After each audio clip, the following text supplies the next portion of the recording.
"Get out!" The landlord's voice didn't waver. "Today! All of you!" Nora Gray didn't beg.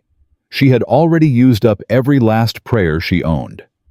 She picked Tommy up off the floor, her 6-year-old burning with fever, too weak to cry, tucked him against her chest, and walked straight out the door into the Oklahoma sun without looking back.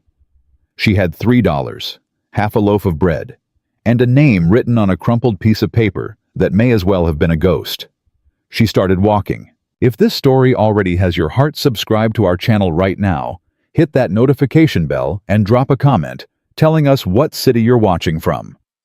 I want to see exactly how far this story has traveled. Now, let's get into it. Nora had not always been a woman who walked into strangers' property unannounced.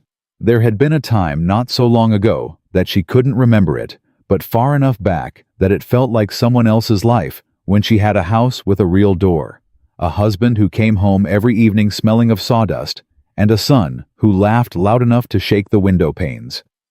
That woman had worn clean dresses and had opinions about curtain fabric. That woman was gone. The woman walking across the Oklahoma prairie in August of 1885 had blisters on both heels, a child draped over her shoulder like a sack of warm grain, and exactly enough pride left to keep her from lying down in the dirt and giving up. She kept that pride like a coin she refused to spend. It was the last thing she owned outright. Tommy hadn't spoken since morning. That scared her more than anything else, more than the heat, more than the distance, more than the fact that she had no clear plan past the next 10 steps. Tommy always talked. He talked when he was tired, when he was hungry, when he was miserable. Silence from Tommy meant something was wrong in a way that went deeper than hunger. "You still with me, baby?" she murmured against his hair. He turned his face into her neck. That was all, but it was enough. She kept walking. The name on the paper, Elias Ward, had come from a woman at the church in Tulsa who had pressed it into Nora's hand 3 days ago with the particular efficiency of someone performing a kindness they weren't sure would hold. "He's hard," the woman had said, already pulling her hand back. "But he's not cruel. There's a difference." She hadn't elaborated on what that difference looked like in practice. Nora had been too tired to ask. She saw the ranch from a long way off. It wasn't much to look at. A main house, a barn, a water pump she could spot from 200 yards and wanted desperately enough to make her walk faster. Fencing that had been repaired so many times the posts looked like they'd been argued with. It had the quality of a place that was surviving rather than thriving, hanging on by sheer stubbornness the same way she was. She shifted Tommy's weight and kept moving. When she reached the porch, she didn't knock right away. She stood there for 1 second, just one, and let herself feel the full weight of what she was about to do. A woman she didn't know. A man she'd never met. A favor she had no way of repaying. Then Tommy made a small, thin sound against her shoulder, and she knocked. Nothing happened. She knocked again, harder this time. The sound of it felt too loud, too desperate. Footsteps from inside. Slow, deliberate. The footsteps of a man who was not accustomed to being interrupted and was not particularly inclined to hurry for whoever was doing the interrupting. The door opened. Elias Ward was not what she had expected, though she couldn't have said precisely what she had expected. He was tall in the way that men who have worked outdoors their whole lives tend to be not decorative, but functional, like a fence post that had been in the ground long enough to stop caring whether anyone noticed it. He had the kind of face that hadn't smiled in a while. Not unkind exactly, just closed. Like a door that had been shut firmly enough that you'd have to work to find the hinges. He looked at her. He looked at Tommy. He didn't say anything. "My name is Nora Gray," she said. Her voice was steadier than she felt. "Ruth Callahan at First Methodist in Tulsa gave me your name. I'm not looking for charity. I need work. I can cook. I can clean. I can manage accounts. I can—" "Where are you coming from?" he said. His voice was low and flat, with the particular economy of a man who had stopped spending words on things that didn't matter. "Tulsa. I've been walking since. That's 20 miles. I know how far it is. He looked at Tommy again. The boy's sick. He has a fever. He needs water and rest. I'll manage the rest. A long pause. The kind of pause that had decisions living inside it. Nora didn't fill it. She'd learned somewhere along the way that filling a silence too fast made you look like you were negotiating. She wasn't negotiating. She was stating facts. "The well's around back," Elias said finally. "Get the boy some water, then come inside." He stepped back from the door. She exhaled. The inside of the house told her things he hadn't said. There were dishes on the table that had been there long enough to become furniture. A coat hung by the door that hadn't been moved in weeks. She could tell by the way the fabric had settled into itself. The place wasn't filthy, but it had the particular quality of a space where someone was managing, not living, keeping things just functional enough to not collapse. She laid Tommy down on the settee near the hearth, pulled the thin blanket off its back, and covered him with it. He sighed and went still. Elias stood in the kitchen doorway watching her. "You said Ruth Callahan sent you," he said. "Yes." "What did she tell you about me?" Nora met his eyes. "She said you were hard, but not cruel." Something moved across his face. Not quite amusement, more like recognition. "That's generous of her? I thought so too." She straightened up. "I mean that respectfully. I'm not looking for a man who's going to be easy. I'm looking for someone who keeps their word. If you say there's work here and I can earn my keep, I'll work harder than anyone you've hired. I just need somewhere for Tommy to be safe while he recovers." Silence. "How long's he been sick?" 4 days. It started as a cough. The fever came on 2 days ago." Elias crossed the room to where Tommy lay and crouched down, which surprised her. He pressed the back of his hand to the boy's forehead. Not gently exactly, but carefully. The way a man does something he hasn't done in a while, but hasn't forgotten how to do. "He needs willow bark tea," he said. "There's some in the pantry, top shelf brown tin. I know how to make it." "Then make it." He stood up. "There's a room off the kitchen. Used to be the housekeeper's. It's got a bed frame, no mattress." "That's fine. I'm not running a boarding house, Mrs. Gray." "I know that. And I'm not in the habit of taking in—" "I'm not asking you to take me in," she said. Her voice didn't rise, but it sharpened just slightly at the edge. "I'm asking you to let me earn my place. Those are two completely different things. If at the end of a week you decide the work isn't worth the space I'm using, I'll go. No argument. But give me the week." He looked at her for a long moment. "The week," he said. "We'll see." She found the willow bark. She made the tea. She got Tommy to drink half of it before he fell back into sleep, and then she stood in the kitchen and looked at the state of things and started doing what she always did when her hands needed something to do. While her mind worked through a problem, she started cleaning. Not furiously, not frantically, just steadily and quietly, the way a woman cleans when she's trying to prove something without letting the other person see her proving it. Elias came in an hour later for water. He stopped when he saw the table, the counters, the organized pantry shelf she'd rearranged while waiting for the tea to steep. He didn't say anything. He filled his glass and went back outside. But she'd seen his face just for a second. That was enough. By evening, Tommy's fever had broken slightly, not gone, but cracked the way a fever does when a body decides to start fighting back. He woke up long enough to drink a full cup of broth and ask where they were. And when she told him a ranch in the territory, he asked if there were horses, and she said probably. And he went back to sleep, looking marginally more satisfied with life. Elias came in for supper and found it already on the table. He stood in the doorway for a beat too long. "I used what was in the pantry," she said. "I hope that's all right." "It's fine." He sat down. He ate. He didn't compliment the food, but he finished everything on the plate, which told her what she needed to know. "I want to be clear about something," he said when the plate was empty. "All right. This isn't permanent. I understand that. And I don't. He stopped, started again. I live alone for a reason. I have a routine. I don't want that disrupted more than necessary. I'm not here to disrupt anything, she said. I'm here to work. He nodded once, like that settled something.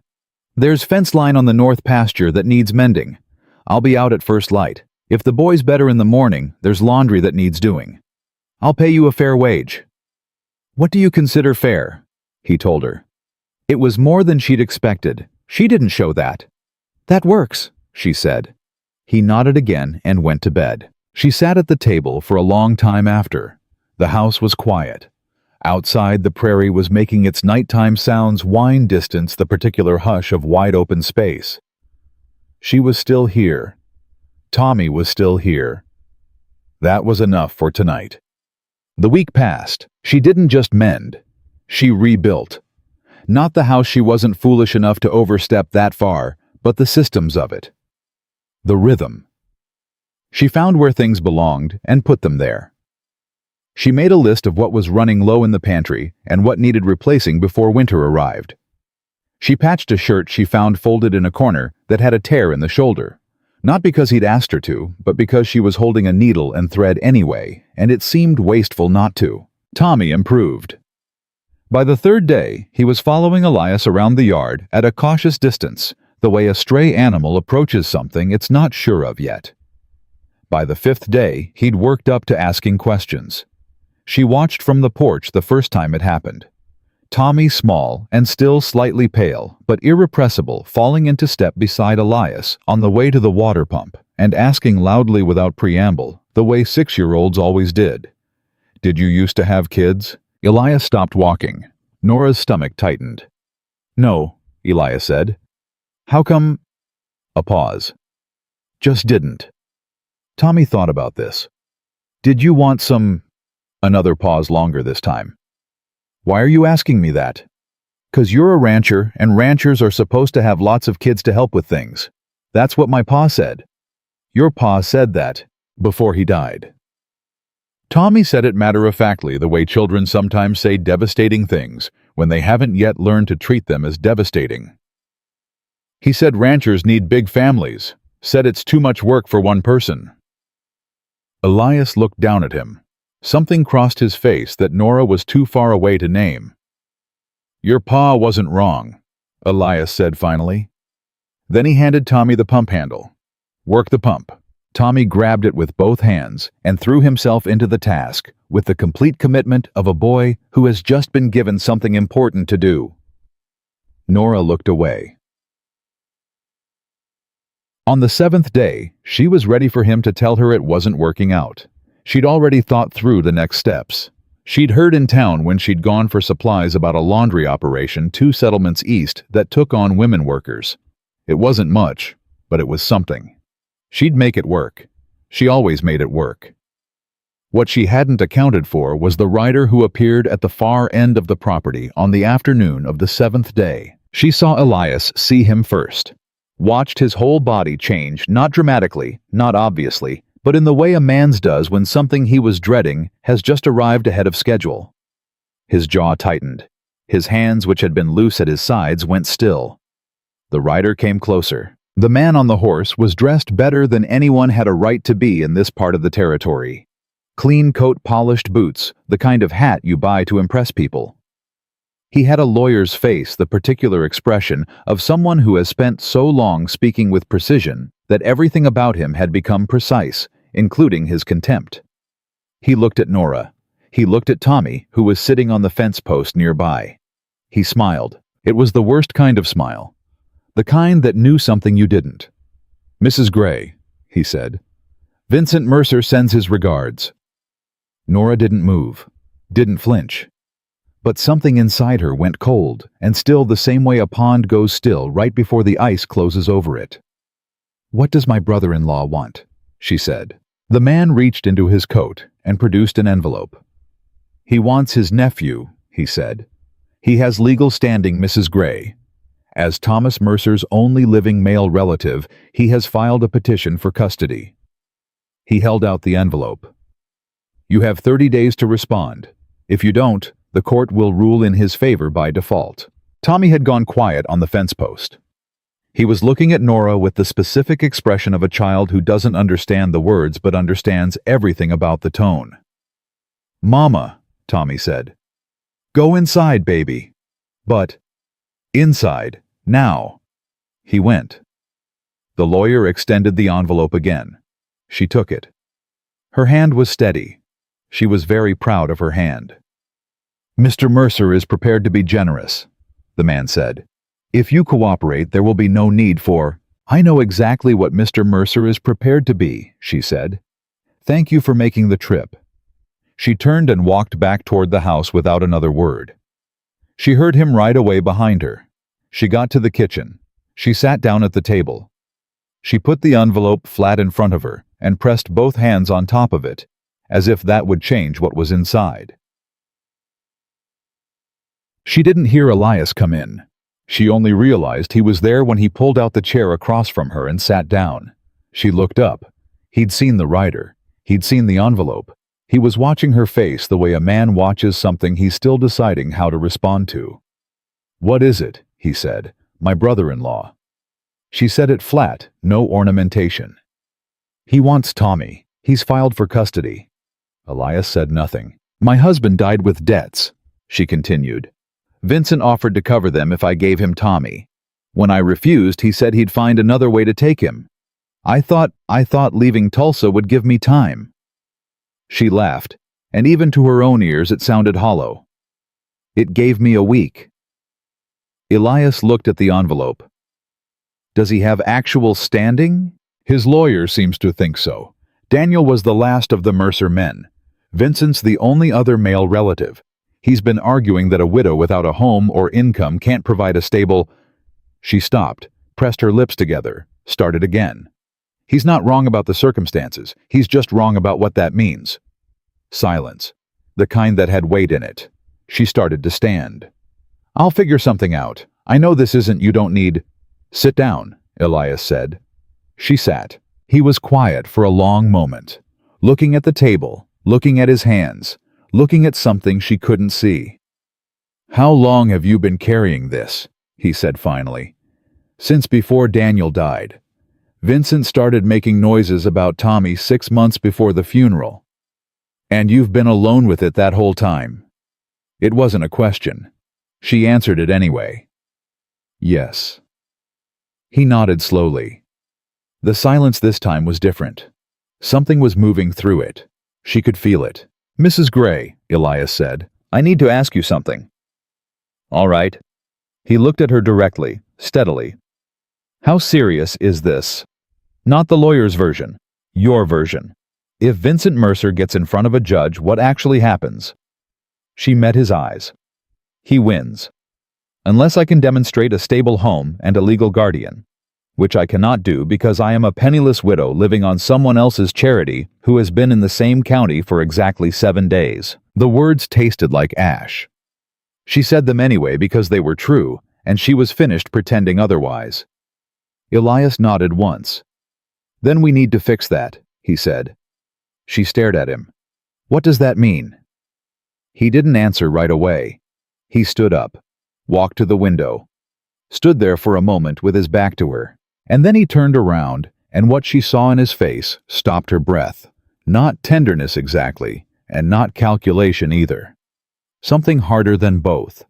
Something that looked like a man who had made a decision and was not planning to reverse it. "It means," he said slowly, "that if you need a husband withstanding a home and legal claim to this land, you're looking at one."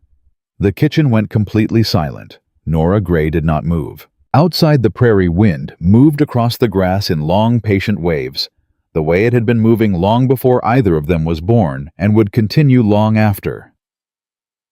"You're not serious," she said. "I don't say things I don't mean. You've known me for 7 days. I've known you long enough to know you work hard, you tell the truth, and you'd walk 20 miles in August heat for your son." He paused. "That's more than most people show me in a year." She opened her mouth, closed it. The envelope was still flat under her hands. "This isn't," she started. "It's practical," he said. That's all it has to be. I'm not asking you for anything you're not willing to give. I'm not asking you to feel something that isn't there. I'm telling you there's a solution sitting right in front of both of us, and we're both stubborn enough to be standing here pretending we don't see it." Nora stared at him. Tommy appeared in this kitchen doorway. He'd clearly been there for some portion of this conversation. He looked at Elias. He looked at his mother. "Are you going to get married?" he said. "Tommy," Nora said sharply. "I'm just asking." Elias looked at the boy. Something in his face did something complicated and unreadable. "Go back to your room," Elias said. "But I'll come find you in a bit." He said it quietly, not harshly. "I promise." Tommy studied him, then apparently satisfied disappeared back down the hall. Nora was looking at Elias with entirely new eyes. "You didn't have to do that," she said. "The boy needs to not be standing in the middle of his mother's conversations." "I know. I just mean—" She stopped. "You were gentle with him." "I wasn't harsh. That's different from gentle." But his voice had changed slightly when he said it, and she heard what he wasn't saying underneath the words, and she tucked it away. "If I said yes," she said, "and I'm not saying yes, but if I did, what would it look like?" Elias was quiet for a moment. "You and Tommy keep your rooms. You run the house the way you've been running it. I'll handle the legal business, get a preacher out here, get the paperwork filed before Vincent can move on that petition." He paused. "As for the rest of it, we figure that out as we go." "That's not a plan," she said. "No," he agreed. "But it's a start." She looked at him for a long time. The man who'd opened the door 7 days ago, with the face of someone who'd forgotten how to let people in. The man who'd crouched down to feel her son's fever. The man who'd handed Tommy the pump handle like it was something that mattered. "I need to think," she said. "You've got until morning," he said. "The lawyer'll be back in town. If we're going to move, we need to move fast." He walked out of the kitchen. She sat at the table alone. Outside, the sun was finishing its descent toward the prairie horizon, pulling all that hard August gold with it, leaving something quieter and cooler in its place.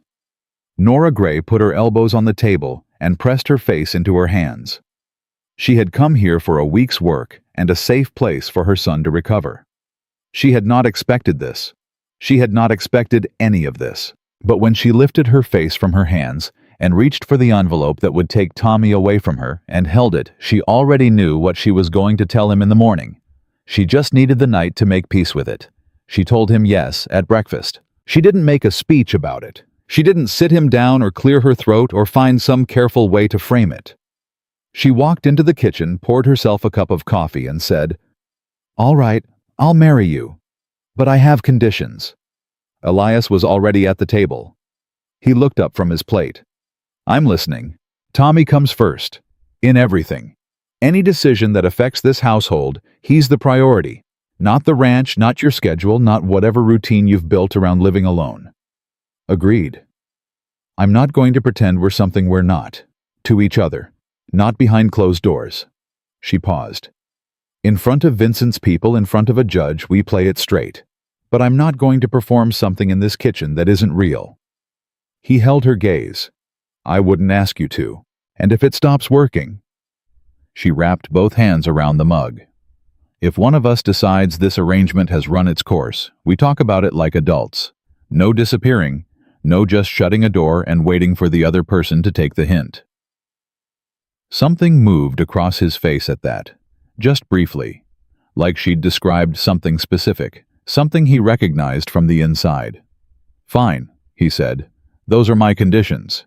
He nodded. "Then we're agreed." She sat down across from him. They ate breakfast. Outside, Tommy was already in the yard making friends with something, a dog that had apparently materialized overnight, or possibly had always been there, and she hadn't noticed. "When?" she asked. "I'll ride to town today. Preacher Howell owes me a favor. He can be out here by Thursday." Thursday was 2 days away. She absorbed that. That fast. "The petition's already filed. Every day we wait is a day Vincent's lawyer spends building his case." She nodded. "Thursday, then." He stood up, carried his plate to the wash basin, and put on his hat. Paused at the door. "For what it's worth, Mrs. Gray." He stopped, started again. "I don't take this lightly. What I said last night. I want you to know that." She looked at him. "I know," she said. "That's part of why I said yes." He went out. She sat with her coffee and her quiet and the strange vertiginous feeling of a life that had just pivoted completely on a hinge she hadn't known was there. He came back from town with the preacher's confirmation and something else news that landed on the kitchen table like a stone dropped into still water. "Vincent Mercer's already in the county," Elias said. He kept his voice even, but his jaw was doing something tight. "Rode in 2 days ago. He's staying at the hotel in Guthrie." Nora set down the pot she was holding. He came himself. Which means he's not treating this like a formality. He pulled off his hat, turned it in his hands. He's treating it like a transaction he intends to close personally. "How did you find out?" "Earl Briggs at the general store. Vincent's man went in this morning asking questions about you, your situation, whether you were employed, whether you had lodging." His eyes met hers. "Earl's a good man. He told me before he told anyone else." Nora's chest tightened. "He's building a case right now, right this moment." "Yes. And we're not married yet." "Thursday," Elias said. "That's 2 days earlier than he's expecting anything to change. We move Thursday, and we file the paperwork Friday morning. By the time his lawyer goes back to court, it's already done." She stared at him. "What if he finds out before Thursday? Then we move faster." He said it simply without drama, like moving faster was just a thing you did when you had to. She turned back to the stove. Her hands were perfectly steady. She was becoming accustomed to the particular skill of keeping her hands steady when her heart was doing something else entirely. "Elias," she said without turning around. "Yeah." "Thank you for riding to town yourself." A pause. "That's just sense." "Maybe, but you didn't have to do it fast." Another pause. Longer. "Get some rest tonight," he said finally. "Tomorrow's going to be a long day."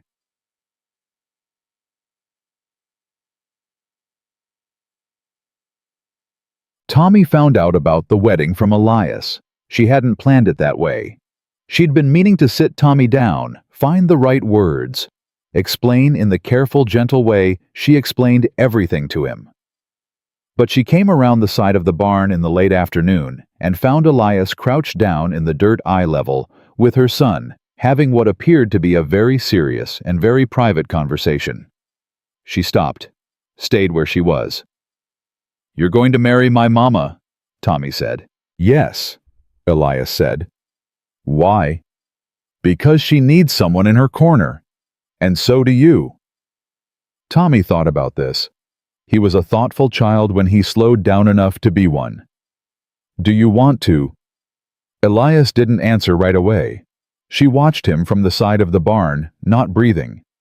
"I think," Elias said carefully, "that wanting and doing aren't always the same thing. And sometimes what you do turns into what you want. Does that make sense?" Tommy squinted at him. "Not really. That's fair." Elias picked up a pebble, turned it over in his fingers. "Here's what I can tell you. I give my word when I mean it. And I'm giving your mama my word. That means something." "My pa gave his word too," Tommy said. "And then he died." The words were flat, not accusing, just true. Elias was quiet for the long moment. "I know," he said. "And I'm not going to stand here and tell you I won't die someday. But I'll tell you this while I'm standing, I'll stand between you and anything that's trying to hurt you. That's a promise, not just words." Tommy looked at him, sizing him up the way children do with that particular unsettling accuracy. "Okay," Tommy said. Then he picked up a stick and walked away, apparently satisfied leaving Elias crouched in the dirt. Elias stood up slowly and turned and found her standing behind him. He didn't look embarrassed.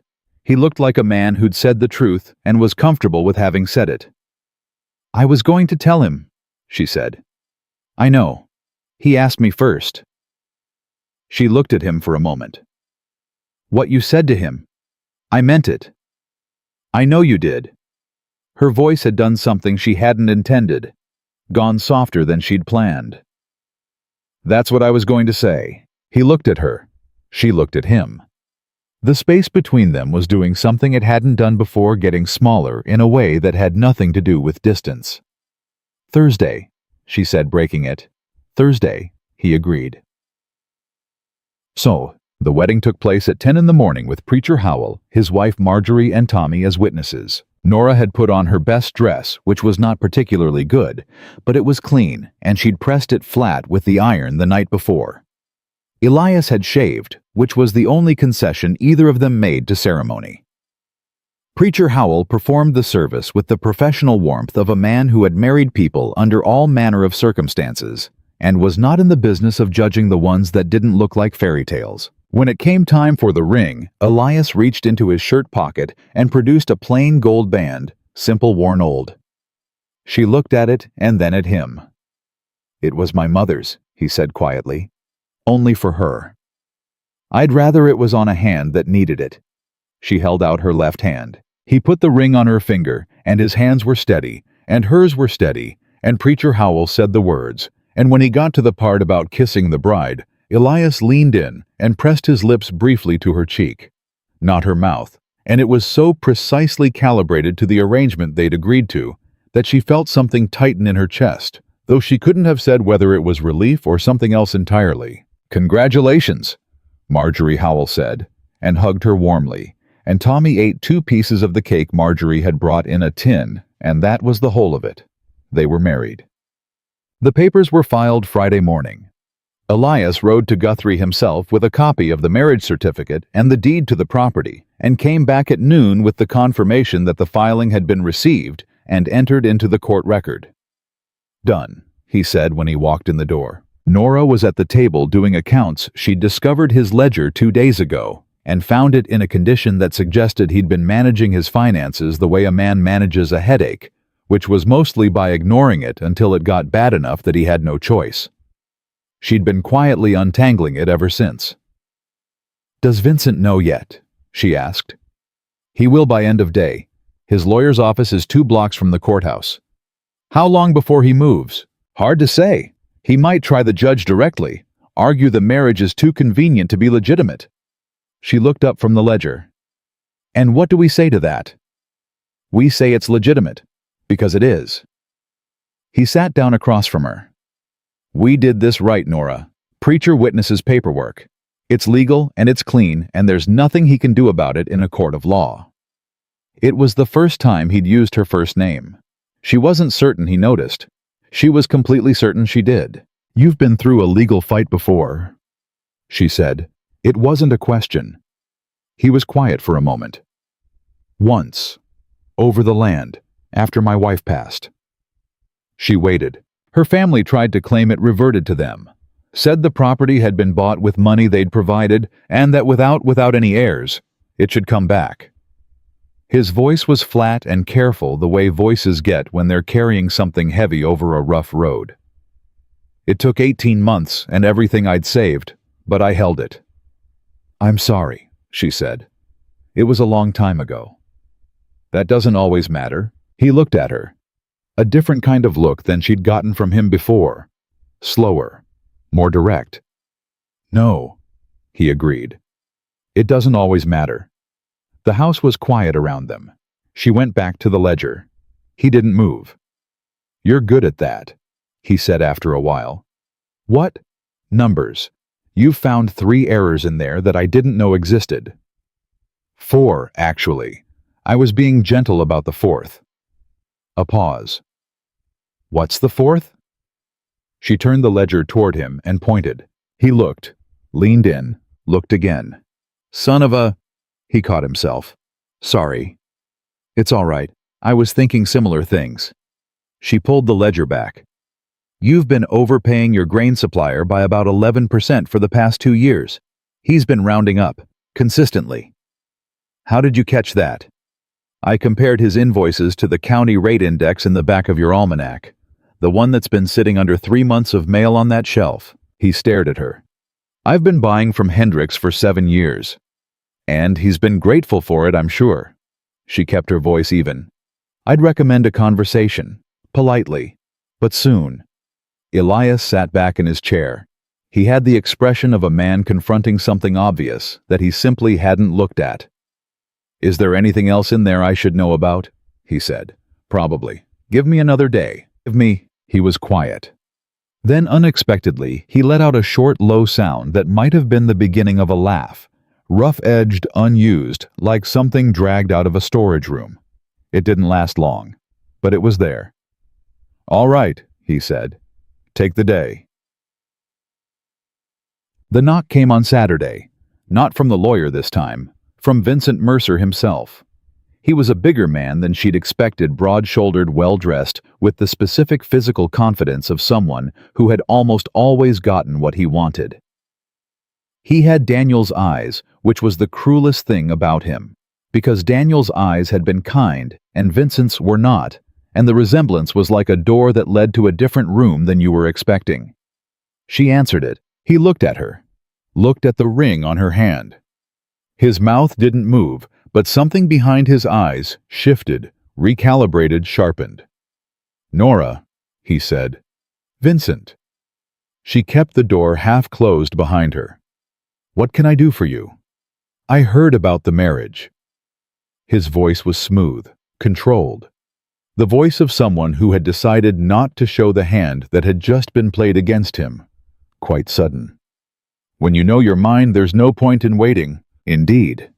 He smiled. It was the smile from the other day on the face of his lawyer. She understood now where it came from. I wanted to offer my congratulations personally, and to meet your new husband, of course. He's busy. I'm not, said Elias from directly behind her.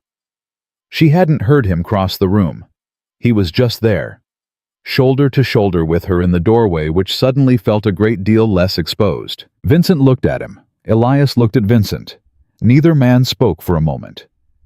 Elias Ward, Vincent said finally. Vincent Mercer. No warmth, no hostility either. Just flat, clear-eyed recognition. I've heard of your property, Vincent said. You've done well out here. Well enough. My brother always said Nora had good instincts. Something flickered in his voice. I suppose he was right. He was, Elias said. About more than that, I imagine. Another silence. The kind that had an argument living just underneath the surface. I want to see Tommy, Vincent said. He said it directly to Nora, cutting Elias out of it. No, Nora said. Nora. He doesn't know you, Vincent. You've met him twice in his life. I'm not going to put him in front of you so you can tell a judge you have a relationship with him. Something cracked in Vincent's composure just slightly. He is my nephew, my brother's son, and my son. Her voice didn't rise. It went lower. Who I have raised and protected and carried 20 miles across the Oklahoma Territory to keep safe. He is mine. That's settled now. Vincent looked at Elias. You understand what you've stepped into. I understand it completely, Elias said. That's why I stepped into it. Vincent held his gaze for a long moment. Then he looked back at Nora. The court date is still set. Filing a marriage certificate doesn't automatically dismiss the petition. I know that, Nora said. We'll be there. I'd encourage you to think carefully before then. He reached into his coat and produced a second envelope. My offer still stands. Sign the agreement, and I'll cover Daniel's remaining debts. Every cent. No court date, no proceedings, no, she said. Nora, if you hand me that envelope, she said, I will hand it back to you, and then I'm going to close this door. She met his eyes. So the question is whether you want to walk away with your dignity or without it. A long pause. Vincent put the envelope back in his coat. He looked at Elias one more time. You've made an interesting choice, he said. So did she, Elias replied. Vincent turned and walked back toward his horse. Nora didn't move until he was completely gone. Then she stepped back inside and closed the door and stood very still in the middle of the room. Elias was watching her. "You didn't have to do that," she said. "Come to the door." "He came to intimidate you." "I know, I had it." "I know you did." He paused. "I came anyway." She looked at him. Elias Ward, who had opened the door 8 days ago, with the face of a man who had stopped expecting anything from people standing in his own kitchen telling her he'd come anyway. "He'll fight it," she said. "The court date's still on. We'll fight it back. It could cost you. Legally, financially. Nora." He said her name with a quiet firmness that stopped her list of warnings cold. "I gave you my word. I don't say things I don't mean. Stop trying to find the exit clause." She looked at him for a moment that stretched just slightly longer than she'd intended. Then Tommy appeared in the hallway doorway. "Was that my uncle?" "Yes," Nora said. "What did he want?" She glanced at Elias. He looked back at her, and in that glance was a whole conversation, quick, wordless, and completely mutual. "He came to say hello," she said. Tommy squinted. He was 6, not an idiot. "That doesn't sound true." "Go find the dog," Elias said. Tommy looked at him, made the calculation, went, and in the kitchen of a ranch on the edge of the Oklahoma prairie, with the court date looming, and Vincent Mercer riding back toward Guthrie with a plan forming behind his flat, careful eyes, Nora Gray. Nora Ward now let out a breath she'd been holding for longer than she could name. One battle at a time, she thought. One battle at a time. The court date came down on a Tuesday, 3 weeks out, and the letter arrived the same morning that Earl Briggs rode out from town to tell them something else, something that changed the shape of everything. Nora was at the table when Elias brought the letter in. He set it down flat in front of her, the way he'd learned to set things down without ceremony, without softening it, because she'd made clear early that she didn't want things softened. She read it twice. Then she set it down and pressed her palms flat on the table. "He found a witness," she said. Elias pulled out a chair. "What kind of witness?" "A woman from our old boarding house in Tulsa, Mrs. Hatch." Nora's voice stayed even, but something behind her eyes went very still. "She'll testify that I was behind on rent, that Tommy went 2 days without a proper meal in February, that she once found him crying alone in the room while I was—" She stopped. Her jaw tightened. "While I was downstairs looking for work. That's not neglect. Vincent's lawyer will frame it as neglect." She looked up. "A mother who couldn't feed her child, couldn't keep a roof, left him alone to go. It doesn't matter what the truth is. It matters what it sounds like in front of a judge." Elias said nothing for a moment. "What do you know about Mrs. Hatch?" "She's a woman who runs a boarding house on a tight margin, and probably needs money." Nora said it without judgment, just fact. Vincent would have found that quickly. "Can we counter it? We need someone who can speak to my character. Someone with standing." She rubbed the side of her face. "Ruth Callahan would come, but she's a churchwoman, and Vincent's lawyer will paint her as a friend doing a favor." That was when Earl Briggs knocked on the door. Earl was a compact, sun-worn man who had run the general store in town for 20 years, and had therefore heard almost everything that had ever happened in the county before it was officially confirmed anywhere. He took off his hat when Nora opened the door and addressed himself to both of them equally, which she noted and respected. "Thought you should know," Earl said. "Vincent Mercer's been in the store 3 mornings running, asking around. Not about Mrs. Ward, Nora." He corrected himself with a small, earnest nod in her direction. "About you, Elias, specifically about the property, whether you've got debt on it, whether the land title's clean." Elias went still. "Why would he care about the land?" "That's what I came to tell you." Earl turned his hat in his hands. "I got a cousin works at the county surveyor's office. He says a man came in last week asking about the eastern boundary of your pasture, whether there's a dispute on record." "There's no dispute," Elias said. "No, but there was one. 12 years ago before you settled it. My cousin says the man who came in was writing things down." A silence moved through the room. Nora looked at Elias. He was looking at Earl with the face of a man who had just understood something he hadn't seen coming. "He's not just trying to take Tommy," Nora said slowly.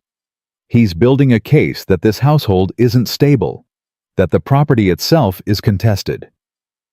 Even if it isn't, Elias said. If he can raise enough question about the land title, the marriage looks like it was done for financial protection, she finished. Not for Tommy's welfare. She stood up, which makes the whole marriage look like a legal maneuver instead of a legitimate home. Earl looked between them uncomfortably. I'm sorry to bring it. Don't be, Elias said. You did right. He looked at Nora. I need to ride to the county seat, today. I need to get ahead of whatever he's filing. I'm coming with you.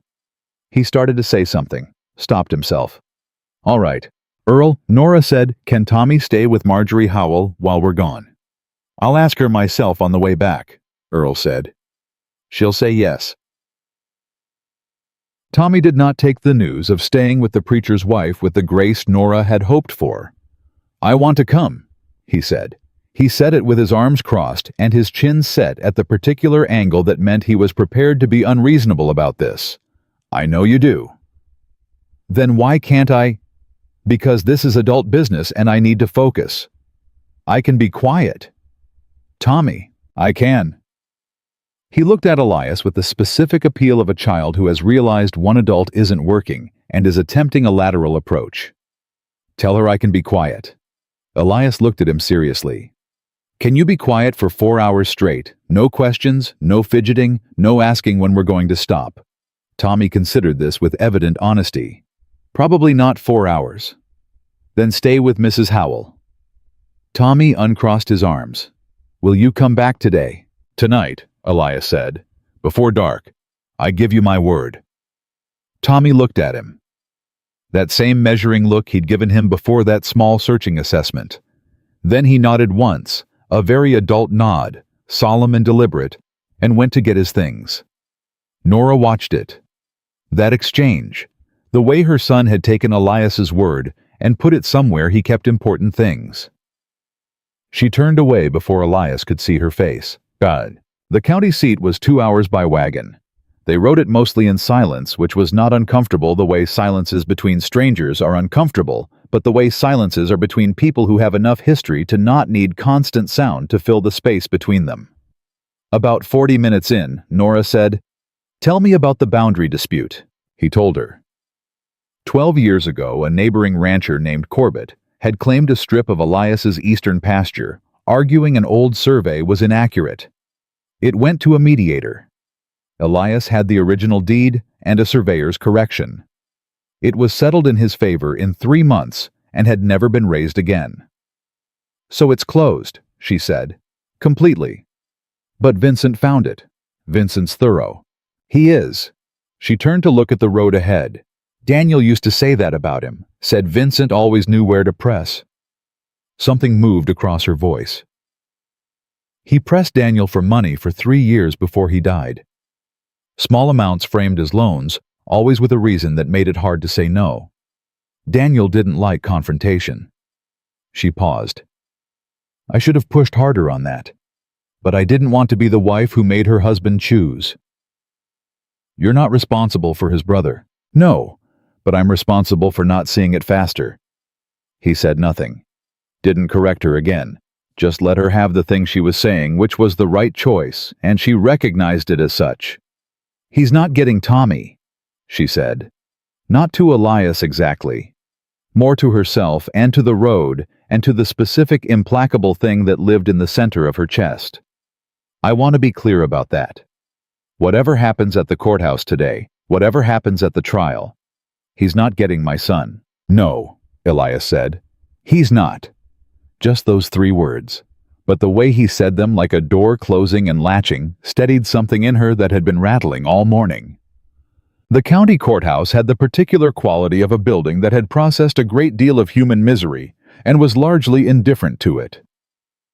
The clerk at the records desk was a wiry man named Peters, who looked at Elias with the particular wariness of a man who has been on the wrong side of a Ward family matter before. It took Elias 30 seconds to establish that the Corbett boundary dispute was fully and completely settled on record.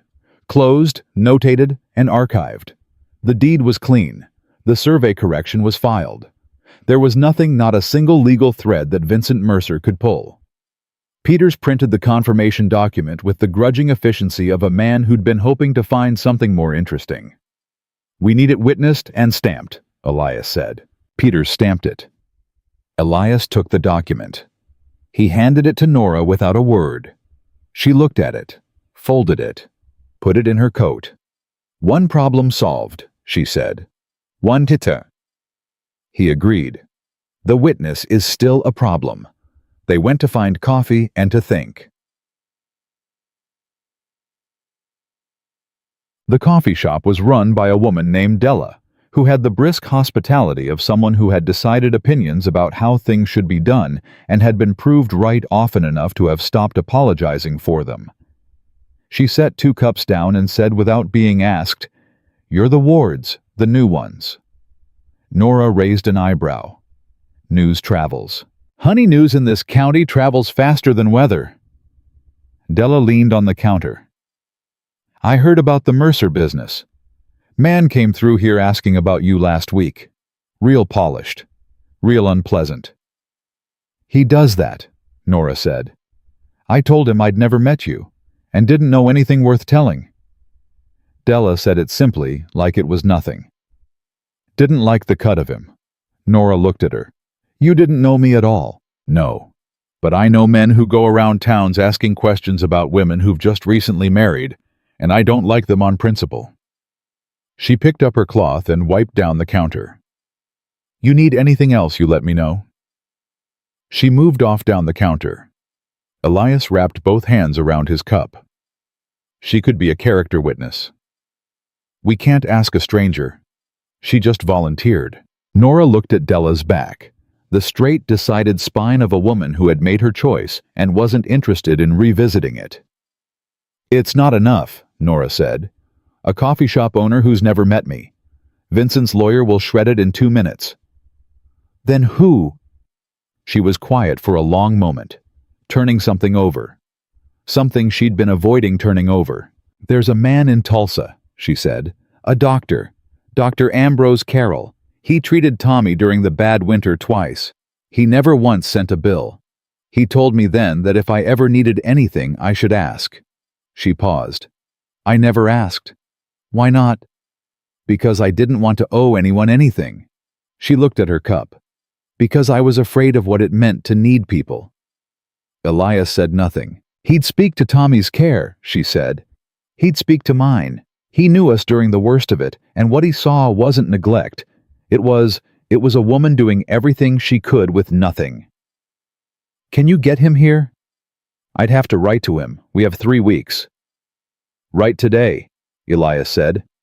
"I'll pay for the post." "Elias?" "Nora." Again, that quiet firmness. "Write today." She looked at him across the small table. This man she had known for less than a month. This man who had married her on a Thursday morning with his mother's ring and a shaved face, and no expectation of anything from her that she wasn't willing to give.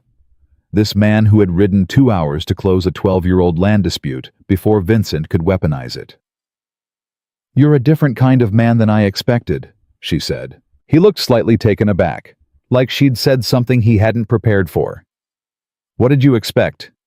"I don't know exactly. Someone who'd do the minimum the arrangement required. Be technically present, technically functional." She shook her head.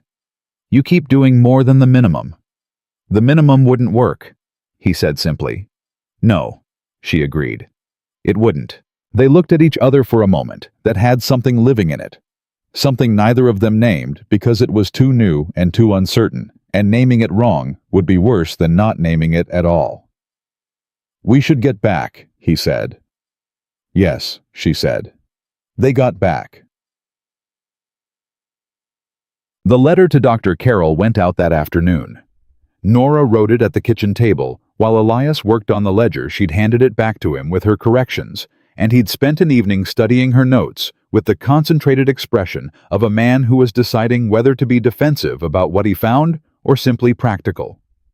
He'd chosen practical, which she'd added to the growing list of things she respected about him. Tommy came home from the Howells in high spirits, bearing a jar of Marjorie's preserved peaches, and a new story about a cat that had gotten into the church basement and disrupted a women's prayer circle, which he told in considerable detail. Nora listened and laughed in the right places and got him to bed. And then she came back to the kitchen and found Elias still at the table. "What did he say to you?" she asked. She sat down across from him. He looked up. "Who? Tommy. When you put him to bed last week, I heard you in there for almost 20 minutes. He was quiet for a moment. He asked about my wife. She hadn't expected that. Clara. He asked if she was in heaven, and if she knew about me getting married again, and whether she'd be upset about it. He set down the pen.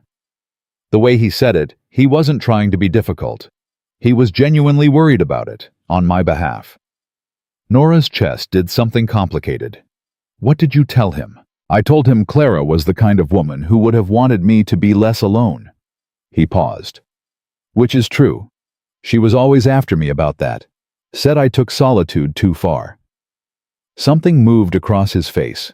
Not grief exactly, more like an old tenderness well worn. "She wasn't wrong. She sounds like someone worth knowing." "She was." He looked at Nora. "You two would have fought, though. You're both too certain about things." Nora blinked. Then she laughed a real laugh, short and surprised. "That's possibly the most personal thing you've ever said to me." "Don't get used to it," he said, but his voice had that rough-edged quality in it again, the one that might have been the beginning of a smile. She got up to pour herself water and stood at the wash basin for a moment. "When this is over," she said, "after the court date, assuming it goes our way." She turned around. "What happens then, between you and me, I mean? What does this become?" He looked at her steadily. "What do you want it to become?" "I'm asking you." "I know." He thought for a long moment. "I think it becomes whatever it's already becoming, which is—" He paused, chose the word carefully. "Real." She looked at him. "I stopped pretending about a week in," he said, "that this was purely an arrangement. I stopped pretending when I watched you argue back at me about the grain ledger, and you were completely right and completely unapologetic about it, and I thought—" He stopped. "What?" she said.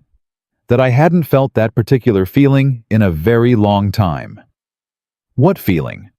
"Like someone was actually in the room." The kitchen was very quiet.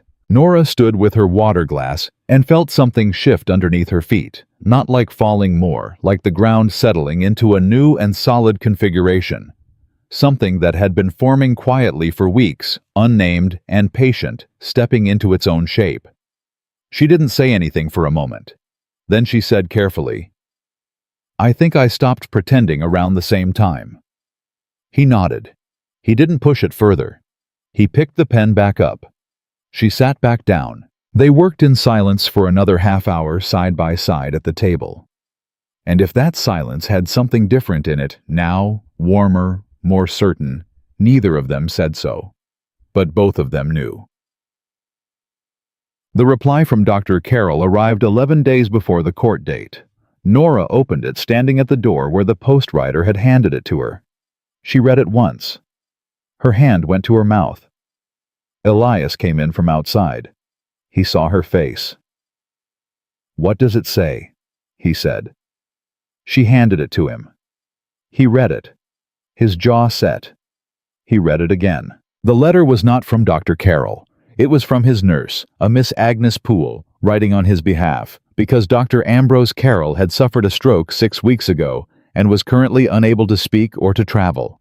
He was gone. The witness was gone. Outside, the wind moved across the prairie in long, indifferent waves. The court date was 11 days out. Vincent Mercer was in Guthrie, polished and patient with a paid witness, and a lawyer who charged by the hour, and a custody petition filed in proper form. And Nora Ward stood in the doorway of her husband's house, with an empty hand and the particular feeling of a floor giving way beneath something she had trusted to hold. "There has to be someone else," Elias said. His voice was even. Not defeated, just immediate and practical, moving straight to the next thing. She looked at him. "There has to be someone else," he said again. "Think." Who else saw you with Tommy during those months? Who else knows the truth of it? She stood there and thought, hard, pressing past the shock, past the hollow disappointment, past the specific kind of fear that wants to turn into despair if you let it. And then something came to her, something she'd pushed so far back she'd nearly forgotten it existed. "Agnes," she said. "Dr. Carroll's nurse." "No," she shook her head. "A different one. Agnes Fowler. She's the woman who delivered Tommy." She was already thinking forward fast. She was there for the whole of it, the difficult birth, Daniel's illness starting the first months. She lives in Stillwater now. She came to the funeral. Her eyes met his. "She told me that day that Daniel would have been proud of me. She meant it. She meant it the way people mean things when they're standing at a grave." Elias looked at her. "Can you get her here?" "I don't know." She was already turning toward the writing desk. "But I'm going to try." She sat down, pulled out paper and pen. "Nora." She looked up. Elias was standing in the middle of the room, and his face had the expression she had come to recognize as the one he wore when he was about to say something he'd decided to stop editing. "We're going to win this," he said. "You understand me. Not because of the witness, not because of the land papers. Because you are that boy's mother, and there is not a man alive who has stood in this house for the last 3 weeks and missed that. And if a judge can look at you, and at Tommy, and at what you've built here, and rule any other way—" He stopped. "That's not going to happen." She looked at him for a moment. The certainty of him. The steady, unapologetic certainty of a man who had already made his decision and was not looking for a reason to revise it. "You can't promise that," she said quietly. "No," he agreed. "But I'm telling you anyway." She held his gaze for one more second. Then she turned back to the paper and she wrote the fastest, most honest letter she had ever written in her life. Part 3. Lưu ý viết 2.500 đến 3.300 từ, liên kết liền mạch với các phần trước trong câu chuyện pha hội thoại, tạo thành một câu chuyện liền mạch khi ghép lại. Mỗi phần liền mạch với phần trước, không giới thiệu lại câu chuyện ở đầu phần mới. Liên kết các phần của câu chuyện một cách liền mạch. Sử dụng câu chuyện tiếp giữa các phần. Duy trì chủ đề. Tránh ngắt quãng đột ngột, không sử dụng gạch đầu dòng hoặc tiêu đề phụ phong cách kể chuyện Mỹ Hoa Kỳ, giống văn giàu cảm xúc chân thực và gần gũi, không mô tả cảnh, tập trung vào hành động, cảm xúc và tâm lý nhân vật. Viết phần hại, đạt điểm 10 trên 10 và bổ sung tiết tấu câu chuyện nhanh, sửa lời AI, kể theo ngôi thứ 3, tăng độ kịch tính, không viết lan mạn, kết thúc phần không giới thiệu phần sau. Lưu ý trả lời trong mục tin nhắn không nhảy sang mức document mới 2 đến 3 phút, cần có mini climax và đặt 10 đến 15.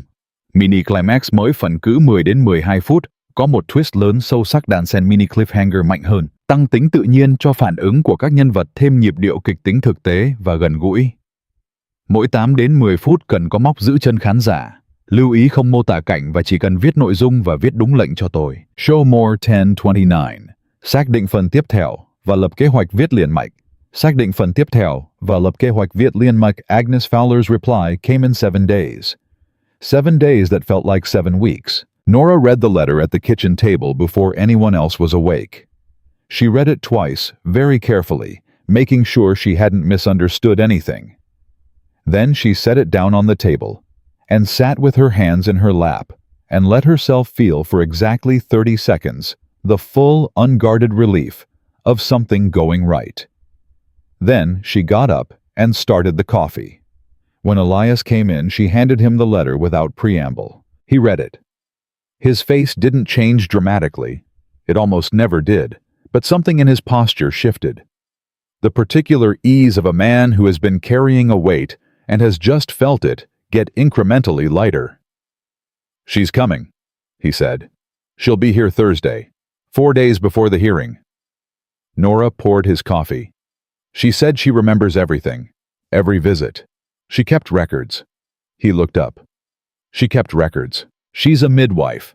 She keeps records of every birth, every follow-up. She said she has 3 entries for Tommy in the first year alone. Nora sat down. Notated, dated, in her own hand. Elias set the letter down, looked at it for a moment. "That's better than a character witness. That's documentation. Yes. She wrapped her hands around her cup. I know. Vincent's lawyer is not going to like Agnes Fowler. No. Nora agreed. He is not. They looked at each other across the table, and in that look was something that had been building for weeks, not triumph exactly, more like the particular steadiness of two people who have been fighting the same battle from opposite sides of the same line, and have finally, for the first time, started to believe they might actually hold it. Tommy knew something was happening. Children always do. They read the room the way animals read weather, not the words, not the facts, but the feeling underneath everything, the electrical charge that moves through a house when the adults inside it are bracing for something. He'd been quieter than usual, more watchful. He followed Elias around the yard with the focused, wordless attention of a boy, trying to understand something he doesn't have the vocabulary for yet. On Wednesday evening, the night before Agnes Fowler was due to arrive, Nora found them in the barn. Elias was checking on the horses. Tommy was sitting on a hay bale watching and asking questions in the careful probing way he had when he was working his way toward the real question. What happens if the judge says Vincent wins? Tommy said. Elias didn't stop what he was doing. He's not going to. But what if he does? He won't. Elias. Tommy's voice had gone small and particular, the specific smallness of a 6-year-old choosing to be very brave and very direct about something terrifying. What happens to me if he wins? Elias stopped. He turned around and looked at the boy sitting on the hay bale with his hands in his lap and his chin up. He crossed the barn and sat down next to Tommy. Not crouching, sitting, level. Look at me, Elias said. Tommy looked at him. I am going to tell you the truth because you're asking me directly and you deserve a direct answer. He paused. If the judge ruled for Vincent, which he is not going to do, we would appeal, immediately. We would go to a higher court and we would keep going until we found one that got it right. Your mama and I are not going to stop fighting, not once, not for any reason. Do you understand what I'm saying? Tommy was quiet for a moment. You mean you'd keep trying? I mean, there is no version of this where we stop trying. Tommy looked at his hands, then he said very quietly, My pa stopped. The barn went silent. Elias sat very still. Your pa didn't stop by choice. I know. Tommy's voice was barely above a whisper. But he still stopped. Nora, standing just outside the barn doorway where neither of them could see her, pressed her hand flat against the wood and breathed. Yeah, Elias said. He did. He didn't try to fix it, didn't try to reframe it or soften it. He just sat with it for a moment next to the boy and the truth of it. That wasn't fair. And it wasn't your fault. And it doesn't mean everyone leaves. Tommy didn't say anything. I'm not leaving, Elias said. Your mama is not leaving. And Vincent Mercer is not taking you anywhere. He put his hand briefly on the back of Tommy's neck, a steady, solid touch. Now, you want to help me finish up in here? Tommy rubbed his face with his sleeve. Yeah. Good. Grab that brush. Nora stepped back from the doorway. She walked back to the house slowly. She went to the kitchen and stood over the wash basin and looked at her own hands for a long time. She had built a wall very carefully over the last year. Around herself, around her grief, around the specific terror of needing someone again. She'd built it out of practicality and competence, and the iron conviction that needing was weakness, and weakness would get Tommy taken from her. She understood, standing there in the kitchen, that the wall had a significant crack in it. She also understood that she wasn't entirely sure she wanted to fix it. Agnes Fowler arrived on Thursday afternoon on the noon stage from Stillwater, and she was exactly as Nora remembered her, compact, silver-haired, with the particular brisk warmth of a woman who had attended to the most essential moments of other people's lives for 30 years and had developed an efficient tenderness as a result. She embraced Nora at the door, held her at arm's length, and looked at her face. You're thinner than you should be, she said, but your eyes are clear. That's what matters. Agnes? Nora laughed despite herself. Come in. Agnes looked at Elias with frank assessment. You're the husband. Elias Ward, Agnes Fowler. She shook his hand firmly. I've brought everything, my records, my log, the documentation from Tommy's first year and after. She patted the bag at her side. Let me tell you something about Vincent Mercer. I met him once at Daniel's funeral. He shook my hand and smiled like a man who'd just won something. Her voice dropped an edge. I didn't trust him then, and I trust him less now. Tell me what you need. They spent Thursday evening going through Agnes's records. Everything was there. Tommy's birth difficult and long. The follow-up visits. The winter when he'd had the respiratory illness, and Daniel had already been coughing, and Nora had stretched every penny they had to keep both of them in medicine. Agnes's notes were precise and factual, and utterly devastating to any argument that Nora had ever been anything less than a devoted, tireless mother. More than that, Agnes had dates. Receipts she'd kept. Nora had paid her. Always. Every single time, even when it took 3 weeks to scrape together the amount she had paid. That matters, Elias said. He was looking at the receipts spread on the table. A woman who pays her debts to her doctor even when she has almost nothing isn't a woman who neglects her responsibilities. He's right, Agnes said.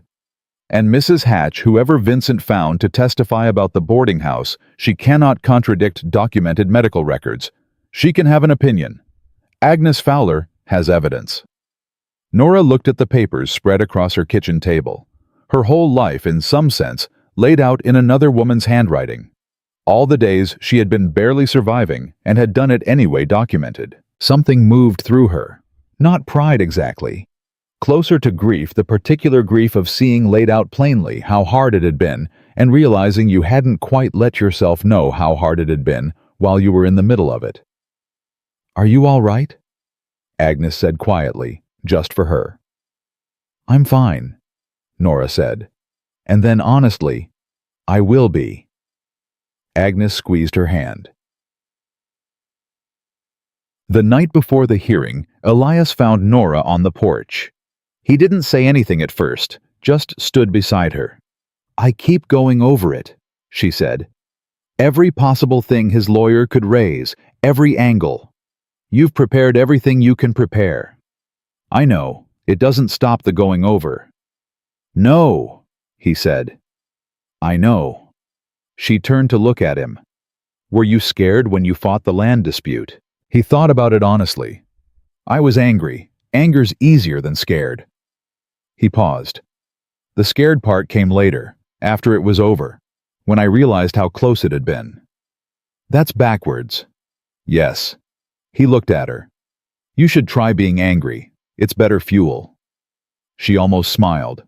I'm working on it. You're already angry. You're just being polite about it. He said it without judgment. Stop being polite about it tomorrow. She looked at him. What do you mean? I mean, you sit in that courtroom and you let them see it. Not the fear. Not the apology for your circumstances. The anger. A mother who is angry at a man trying to take her child is a lot harder to argue against than a woman who looks like she's asking permission. Nora was quiet for a moment, turning it over. When did you figure that out? She asked. About a week after you got here. Something in his voice was almost dry. You were arguing with me about the pantry organization and you had this look. I did not look angry about the pantry. You absolutely did. And it was the first time I thought she's going to be fine. Whatever's in front of her, she's going to be fine. He paused. I still think that. The night air moved between them cool and wide. Elias, she said, what we talked about in the kitchen, a few weeks ago. Yes. What it's becoming. She chose her words carefully. I want you to know I'm not confused about it anymore. What I feel. She looked at her hands. I don't know the right time for this or what the right thing to say is. I'm not good at... I've been alone in my own head for a long time. So have I, he said. But I'm not pretending anymore, she said. Not about any of it. And I wanted to say that. Before tomorrow. In case... She stopped. In case tomorrow is complicated, he finished quietly. Yes. He was silent for a moment. Then he said, Nora. Just her name. But the way he said it, like it was something he'd been saying in his own head for a while, and was only now saying out loud, made her breath catch. I know, he said. I feel it too. And when this is over, when Tommy is safe and Vincent is finished, we're going to have a different kind of conversation about all of it. He paused. But right now, I need you to get some sleep. She laughed, and it came out slightly unsteady but real. That's very practical of you. I'm a practical man. You are. She looked at him. You are also, for the record, a great deal more than that. He looked at her in the darkness for a moment. That slow, direct look. Get some sleep, he said again. But his voice had done something different on the last word, something softer than he'd probably intended. She went inside. The morning of the hearing arrived gray and still. Agnes was up before anyone. She had her records arranged and cross-referenced in a leather satchel with the methodical care of a woman who has testified before and knows exactly how it goes. Tommy ate his breakfast without being asked twice, which was unprecedented. He kept looking at Elias across the table. You're coming too? Tommy asked. Yes. And Agnes? Yes. Tommy nodded. He ate the rest of his eggs.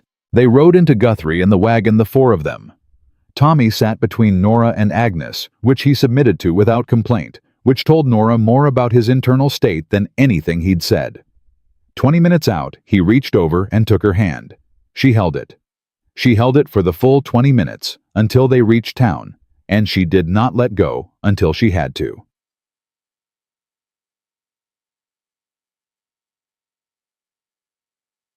The courthouse was more crowded than she'd expected. Vincent was already there in a dark suit and polished boots, standing near the front with his lawyer, a tall man named Garrett, who had the angular confidence of someone accustomed to winning. They spoke to each other in low voices. Vincent looked up when the Wards came in. His eyes went straight to Agnes Fowler. Something moved across his face. Recalibration. That precise, controlled recalibration of a man who has just seen something he didn't plan for. Nora felt Elias step in close behind her, not touching, not crowding, just present, just there, like a wall that had decided to move with her. He recognized her, Elias said quietly. Yes, Nora said. Good. Garrett, Vincent's lawyer, was already moving toward Agnes. He stopped in front of her with a practiced smile. Mrs. Fowler, he said, I wasn't aware you'd be joining us today. I expect there are several things you weren't aware of, Agnes said pleasantly.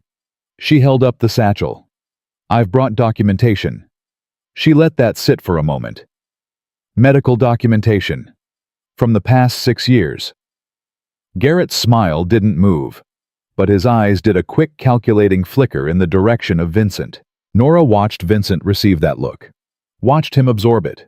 He wasn't rattled. He was too controlled to be rattled. But something behind his eyes shifted. Reset, started working through a new set of calculations. A man like Vincent always had a next move.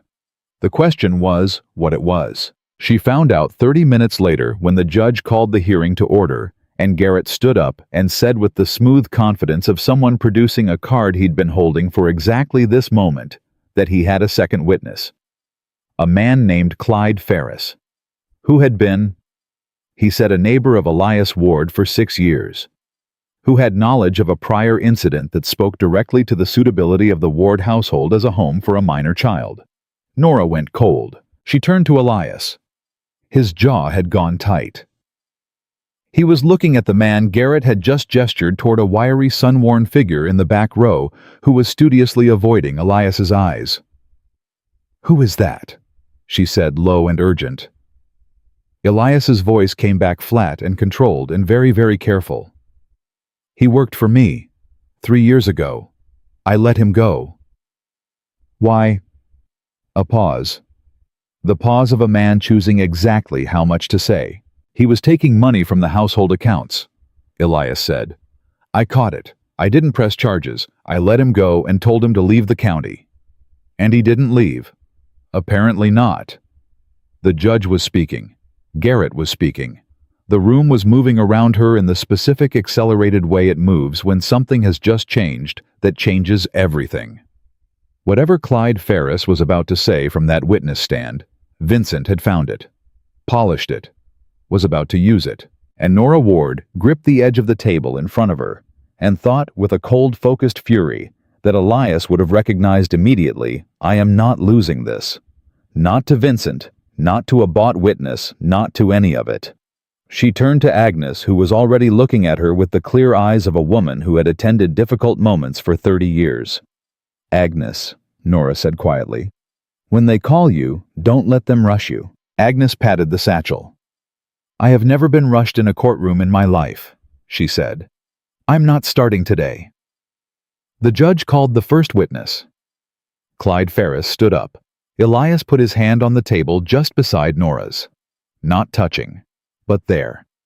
Steady and present, and completely unmovable. She looked at it. Then she looked forward. Whatever was coming, it was coming now. Clyde Ferris was a man who had learned to tell a story that served whoever was paying to hear it. That much was clear from the first 30 seconds. He sat in the witness chair with the particular posture of someone who has rehearsed, who has been coached on where to put his hands and how to keep his voice level and when to pause for effect. Vincent's lawyer had done thorough work. Garrett led him through the testimony with the smooth, unhurried confidence of a man laying bricks. Each question placed just so, each answer fitting neatly against the one before it. Ferris testified that he had worked the Ward Ranch for 6 years. That during that time he had observed Elias Ward to be a man of volatile temperament.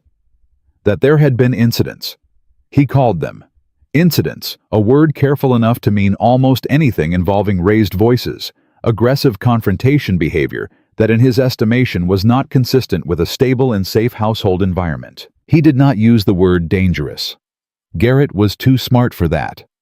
But he arranged the words around it so carefully that the outline of it was visible to everyone in the room. Nora did not look at Vincent. She looked at the judge, a weathered man named Calloway, who had the eyes of someone who had been listening to people lie and tell the truth in equal measure for 20 years and had developed the ability to tell the difference. She watched his face while Ferris spoke and tried to read what she saw there. She couldn't. He was good at not showing it. Elias sat beside her with his hands flat on the table and his face completely still. She could feel the effort that stillness cost him. It wasn't anger exactly.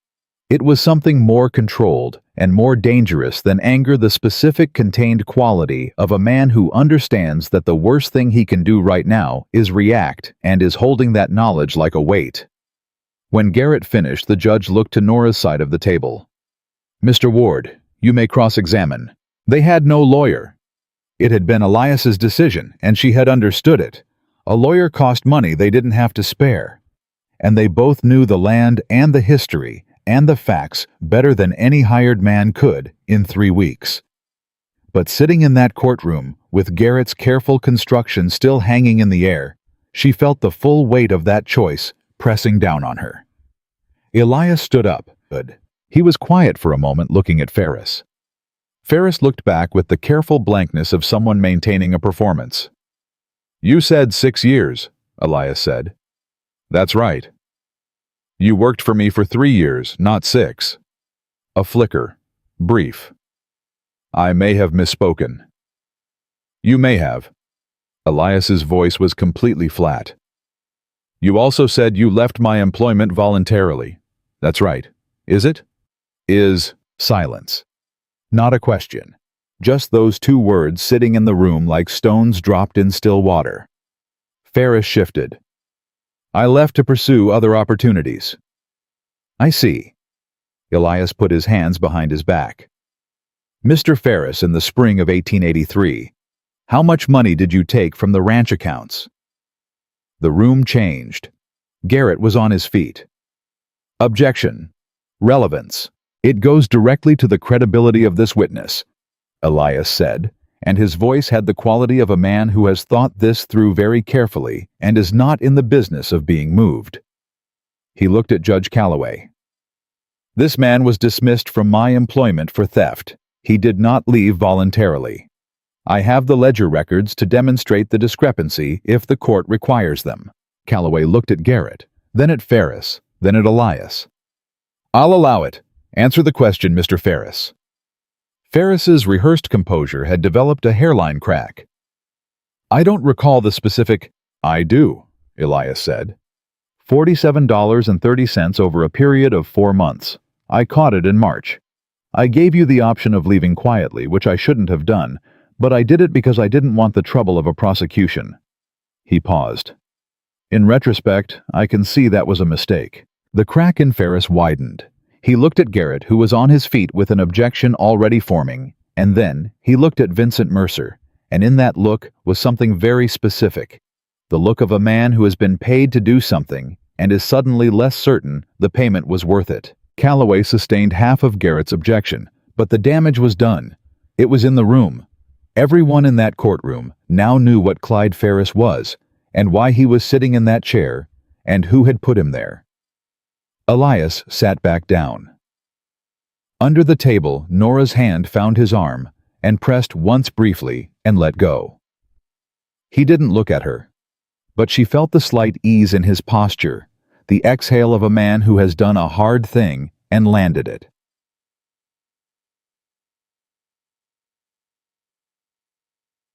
Mrs. Hatch came next. She was a broad, firmly built woman with the bearing of someone who runs a tight establishment and is proud of it.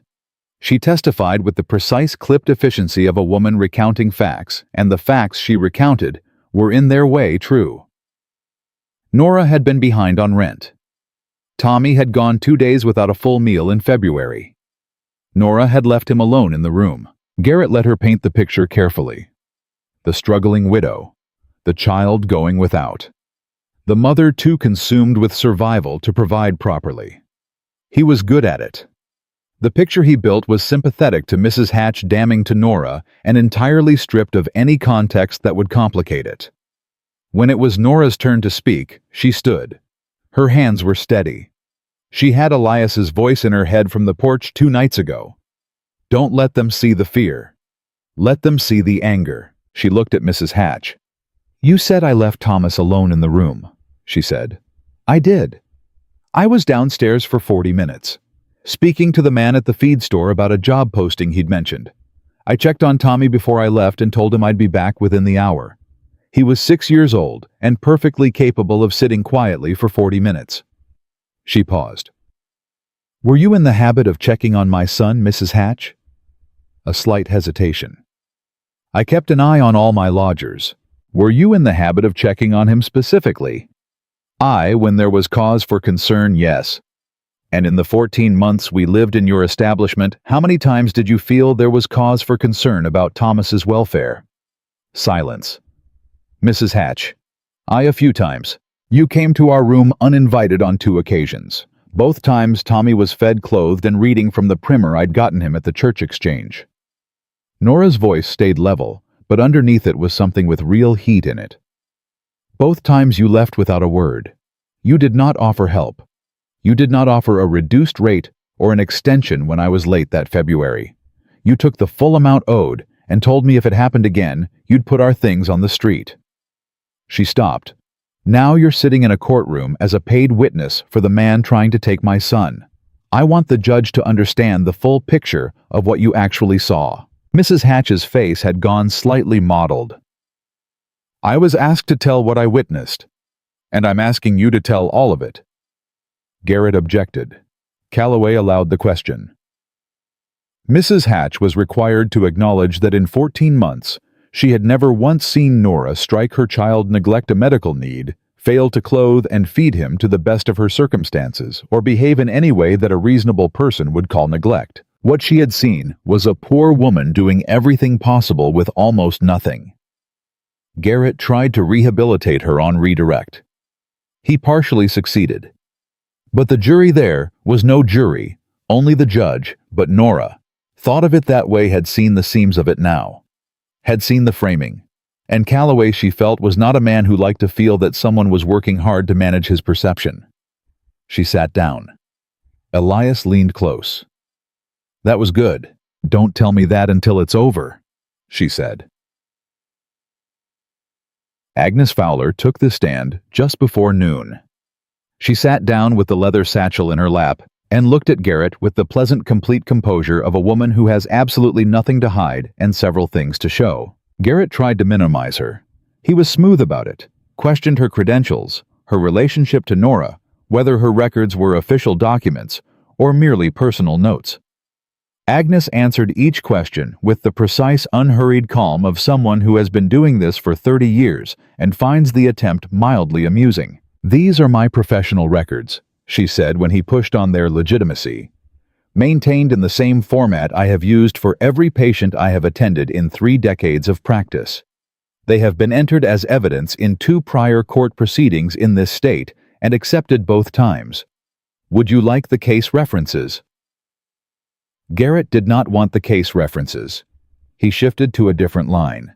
Agnes opened the satchel. She read from her records. Birth date, attendance at the delivery, the difficulty of it, the follow-up visits, the winter illness, the dates, the treatments, the payments received every one. Then she looked up from the records and spoke without them directly to Judge Calloway, in the voice of a woman offering testimony that came from somewhere more fundamental than paper. "I have attended over 400 births in my career," she said.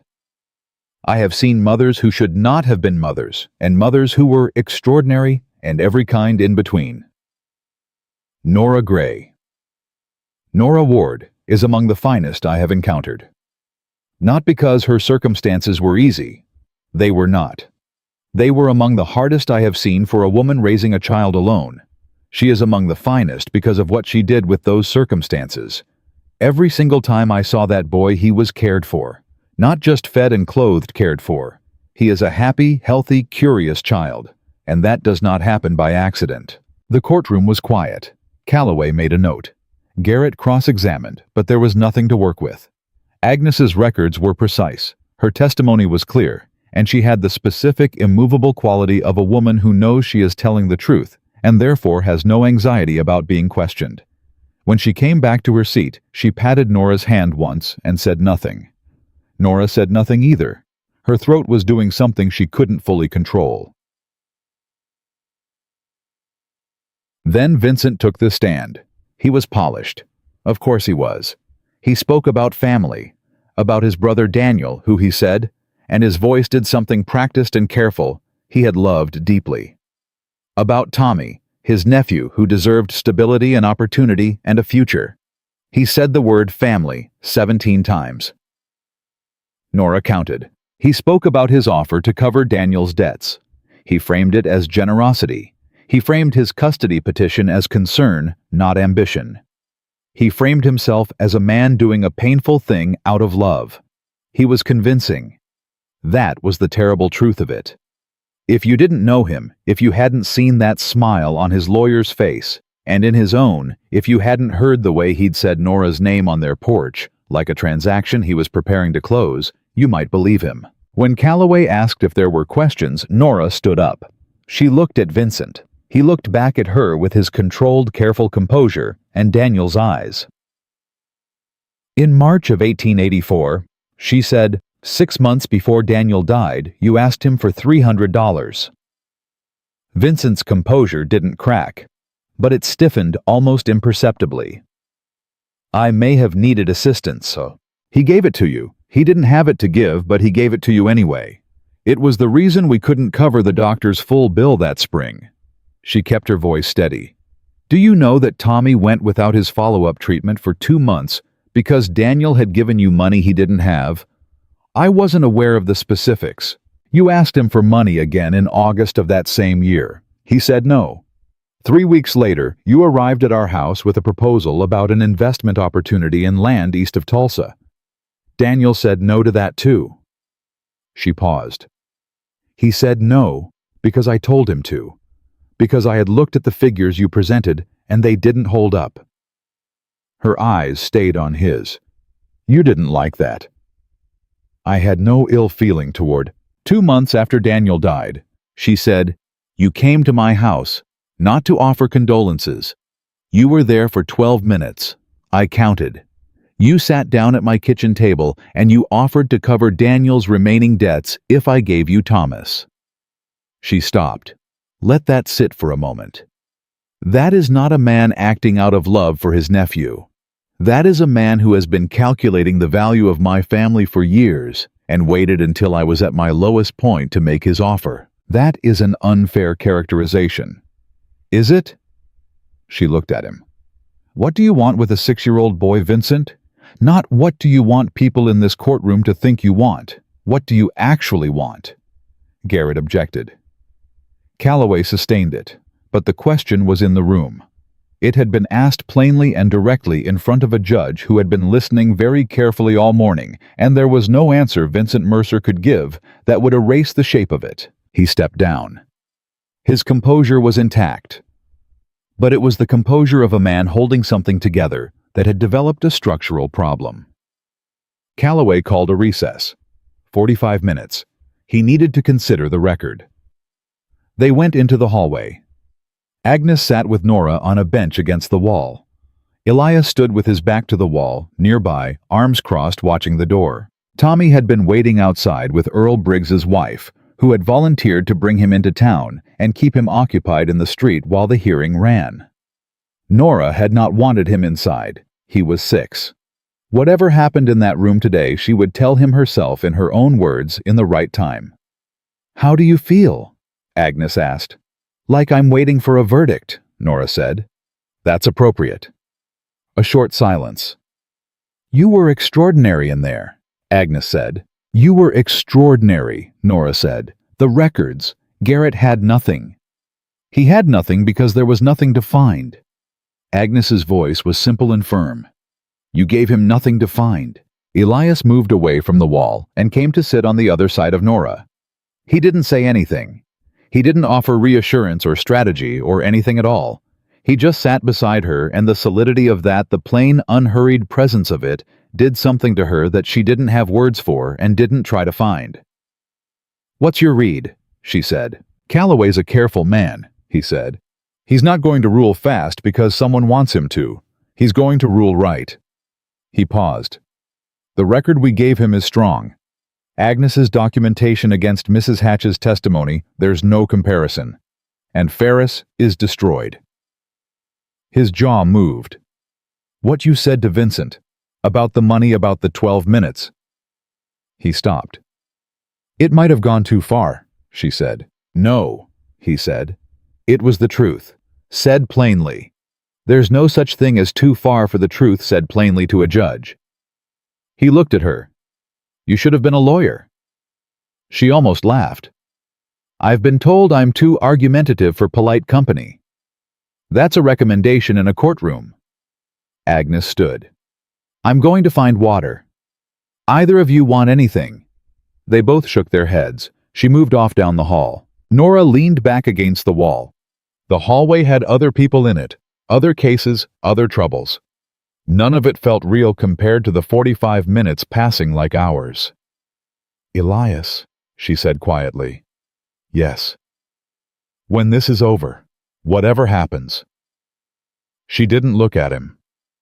"I need you to know that whatever you've done, the riding to town, the land papers today, I'm not going to forget it, whether the judge rules for us or not. Don't talk like that. I'm not conceding. I'm telling you something true, while I still have the clarity to say it." A pause. "Then I hear you," he said. "And I meant what I said the other night, on the porch."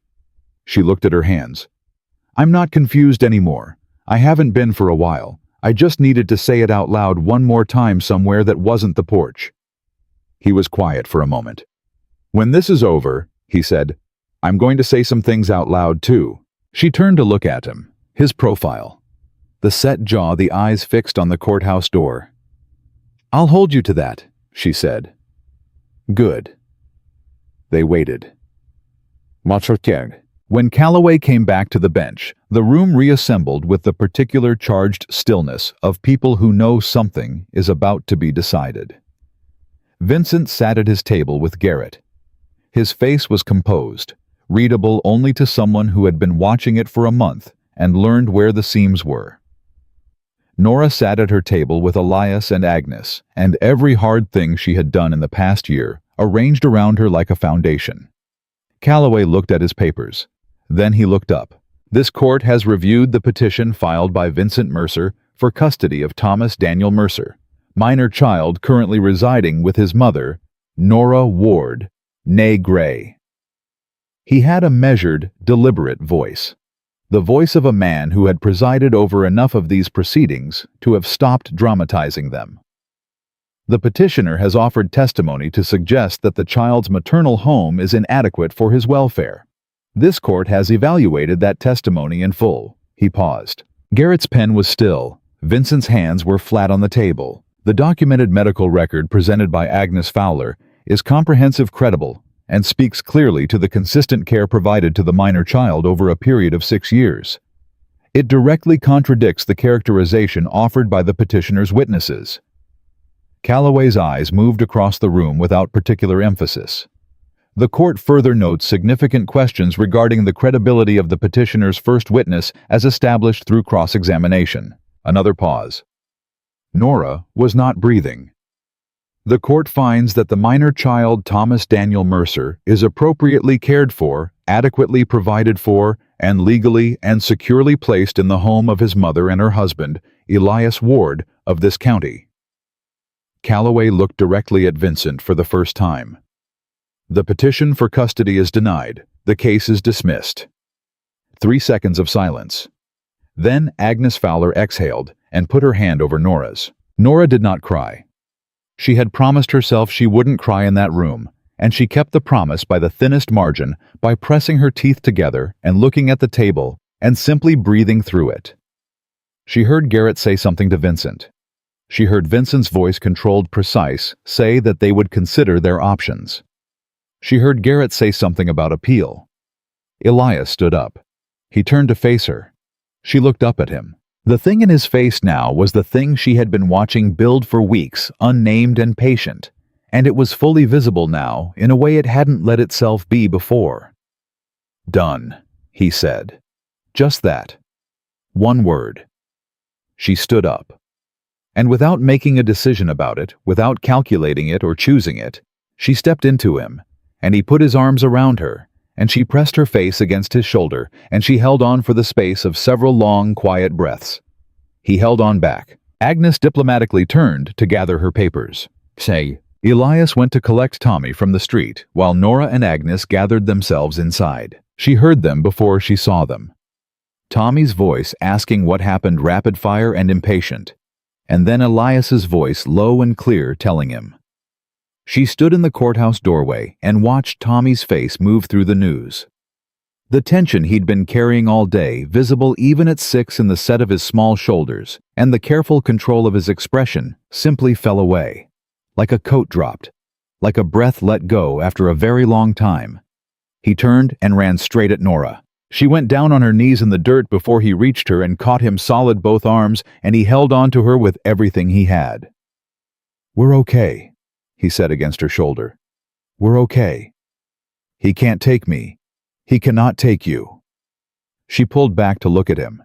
His face flushed and bright and fully completely his. "No one is taking you anywhere. We're going home." Tommy nodded very seriously. Then he looked at Elias over her shoulder. "You said before dark." Elias looked at the sky. "We've got time." "Good." Tommy straightened up with the decisive practicality of a boy who has resolved the important things and is ready to move on. "Can we stop and get something to eat? I'm really hungry." Nora laughed, real unguarded all the way through. It was the best sound she had made in a very long time.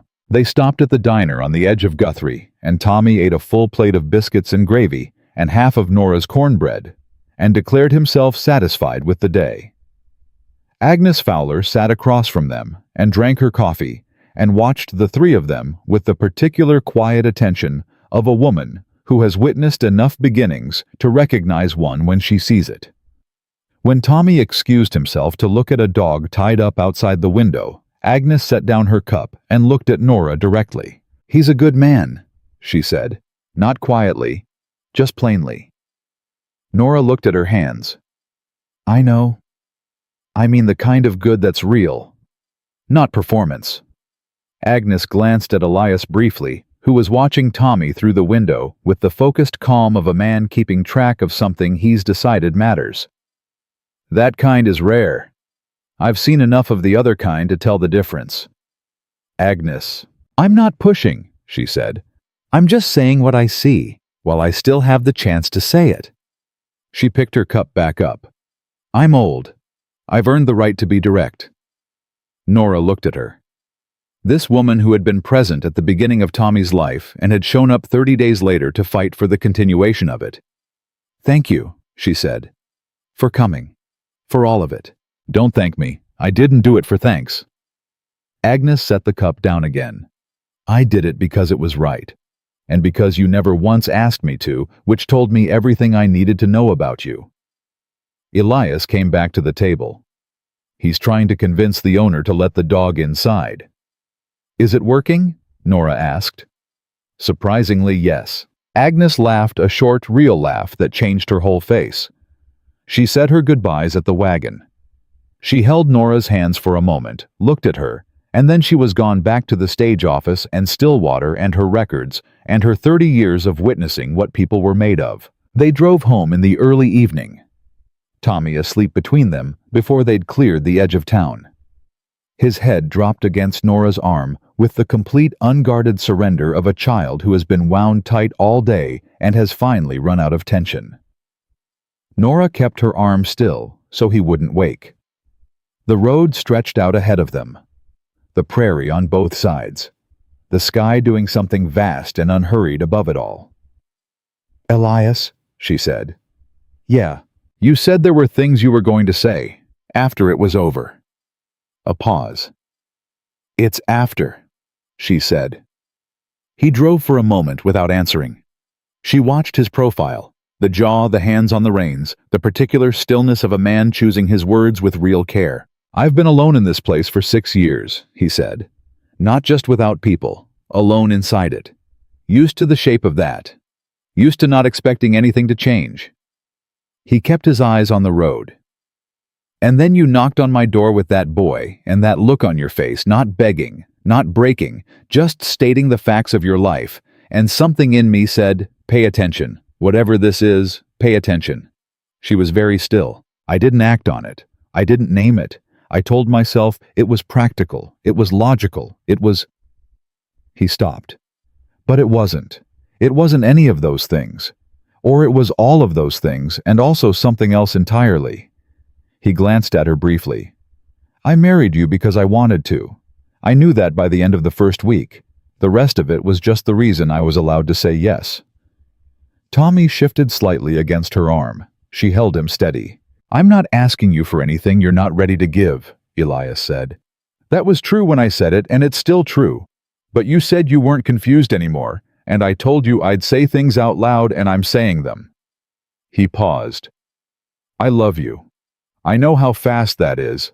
I know what it sounds like. But it's true.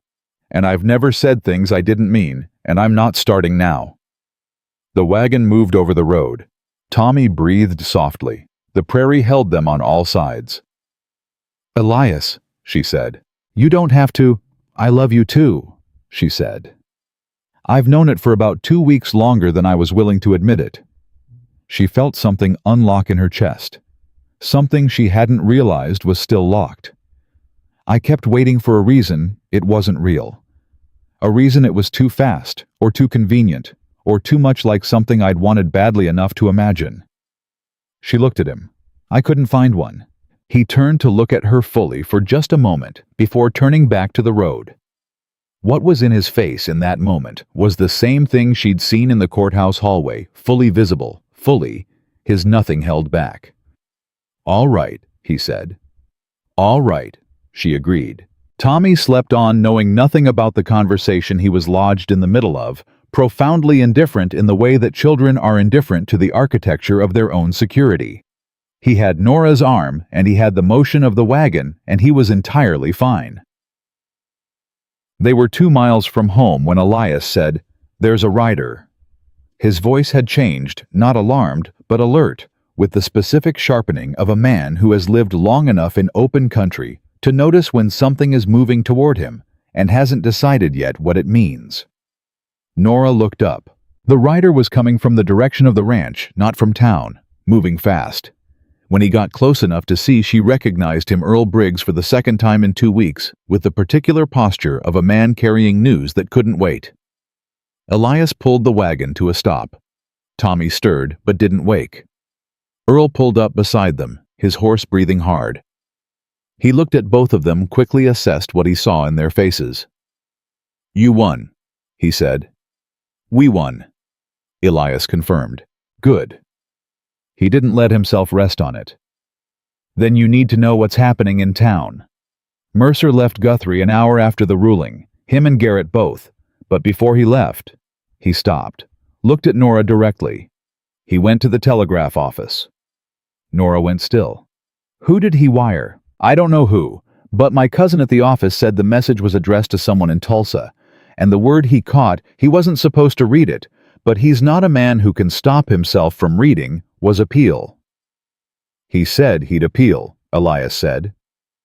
"It's not the appeal that worries me," Earl said. "It's the second thing." He reached inside his coat and produced a folded piece of paper.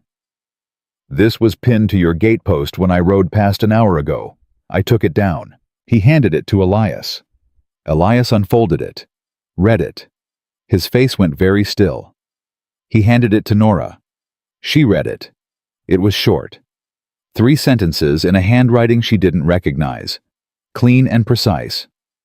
"The Ward property deed has a secondary claim outstanding from the Corbett estate, filed in Tulsa courts June 1884. You may want to ask your husband what he's been keeping from you." The road was very quiet. "That's not possible," Elias said. His voice had the controlled quality of a man who is very carefully not letting himself react until he understands what he's reacting to. "The Corbett dispute was settled. I have the documentation. I was at the courthouse yesterday." "The Guthrie courthouse," Earl said. "Tulsa's a different jurisdiction." The silence that followed that was the loudest silence Nora had heard in months. She looked at Elias, watched his face move through something, not guilt, she was certain of that, but something genuine and alarmed. The face of a man encountering something he doesn't understand and doesn't like not understanding. "Did you know about a Tulsa filing?" she asked. Directly. No softening. "No." He said it looking straight at her. "I swear to you, Nora, I knew about Guthrie, the Guthrie dispute I told you about. Nothing in Tulsa. Nothing from the Corbett estate." He looked at the paper in her hand. "Corbett died 4 years ago. His estate was settled by his son. We spoke. It was finished." "His son might not have agreed," Earl said carefully. Nora folded the paper. "Then we find out." She looked at Elias. "Tomorrow morning, first thing." He nodded.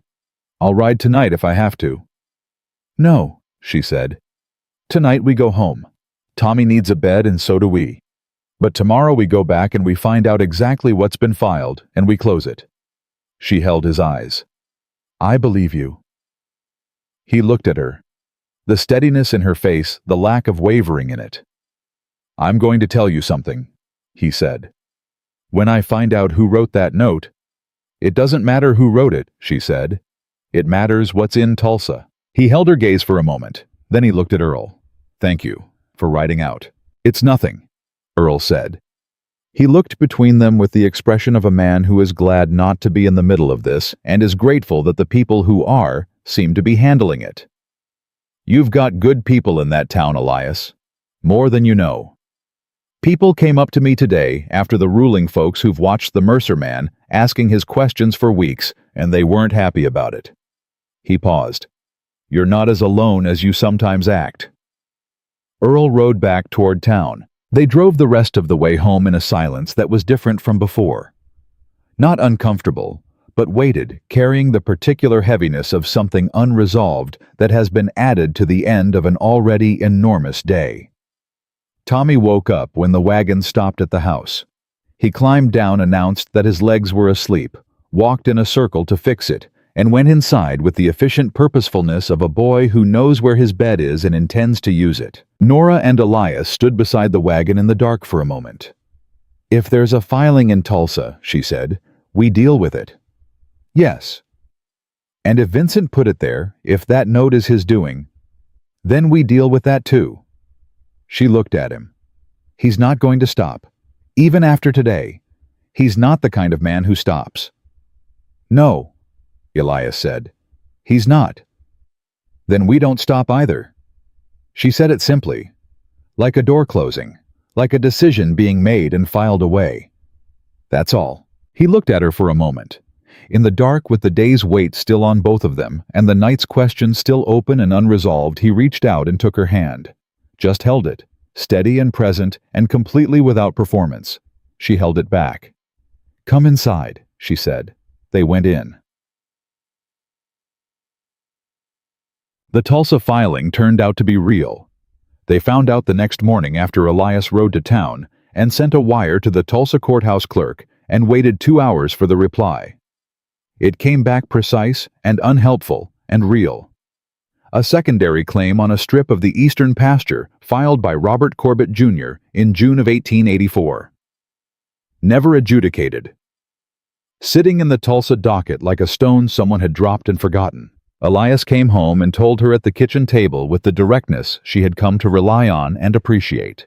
No softening, just the facts and then his plan. "I have the original deed and the Guthrie correction. Robert Corbett, Jr. filed this without my knowledge and without a counter-response from me because I didn't know it existed." He laid the papers out on the table. "But it was filed in the wrong jurisdiction to begin with. The land is in Guthrie's county. A Tulsa filing on Guthrie-registered property is procedurally questionable at best. Can we challenge it on those grounds? I've already written to a lawyer in the city, man named Alderman. He has a practice in both counties." He paused. "It's going to cost money." "How much?" He told her. She looked at the ledger she'd been keeping, ran the numbers in her head, looked at him. "We can do it. It'll be tight through the winter, but we can do it." He watched her doing the arithmetic. Something moved across his face. "You said we." "Yes." She looked up. "I said we. Is that a problem?" "No," he said. And the way he said it, low and certain, and with something underneath it that was almost wondering, told her it was not a problem at all. That it was, in fact, very specifically the opposite of a problem. "There's one more thing," he said. She waited. "Robert Corbett. He's 40 years old and lives in Tulsa, and according to Earl has been in debt since his father died. He didn't file this claim because he believes in it." Elias's voice was flat. "He filed it because someone told him to and probably paid him something to do it."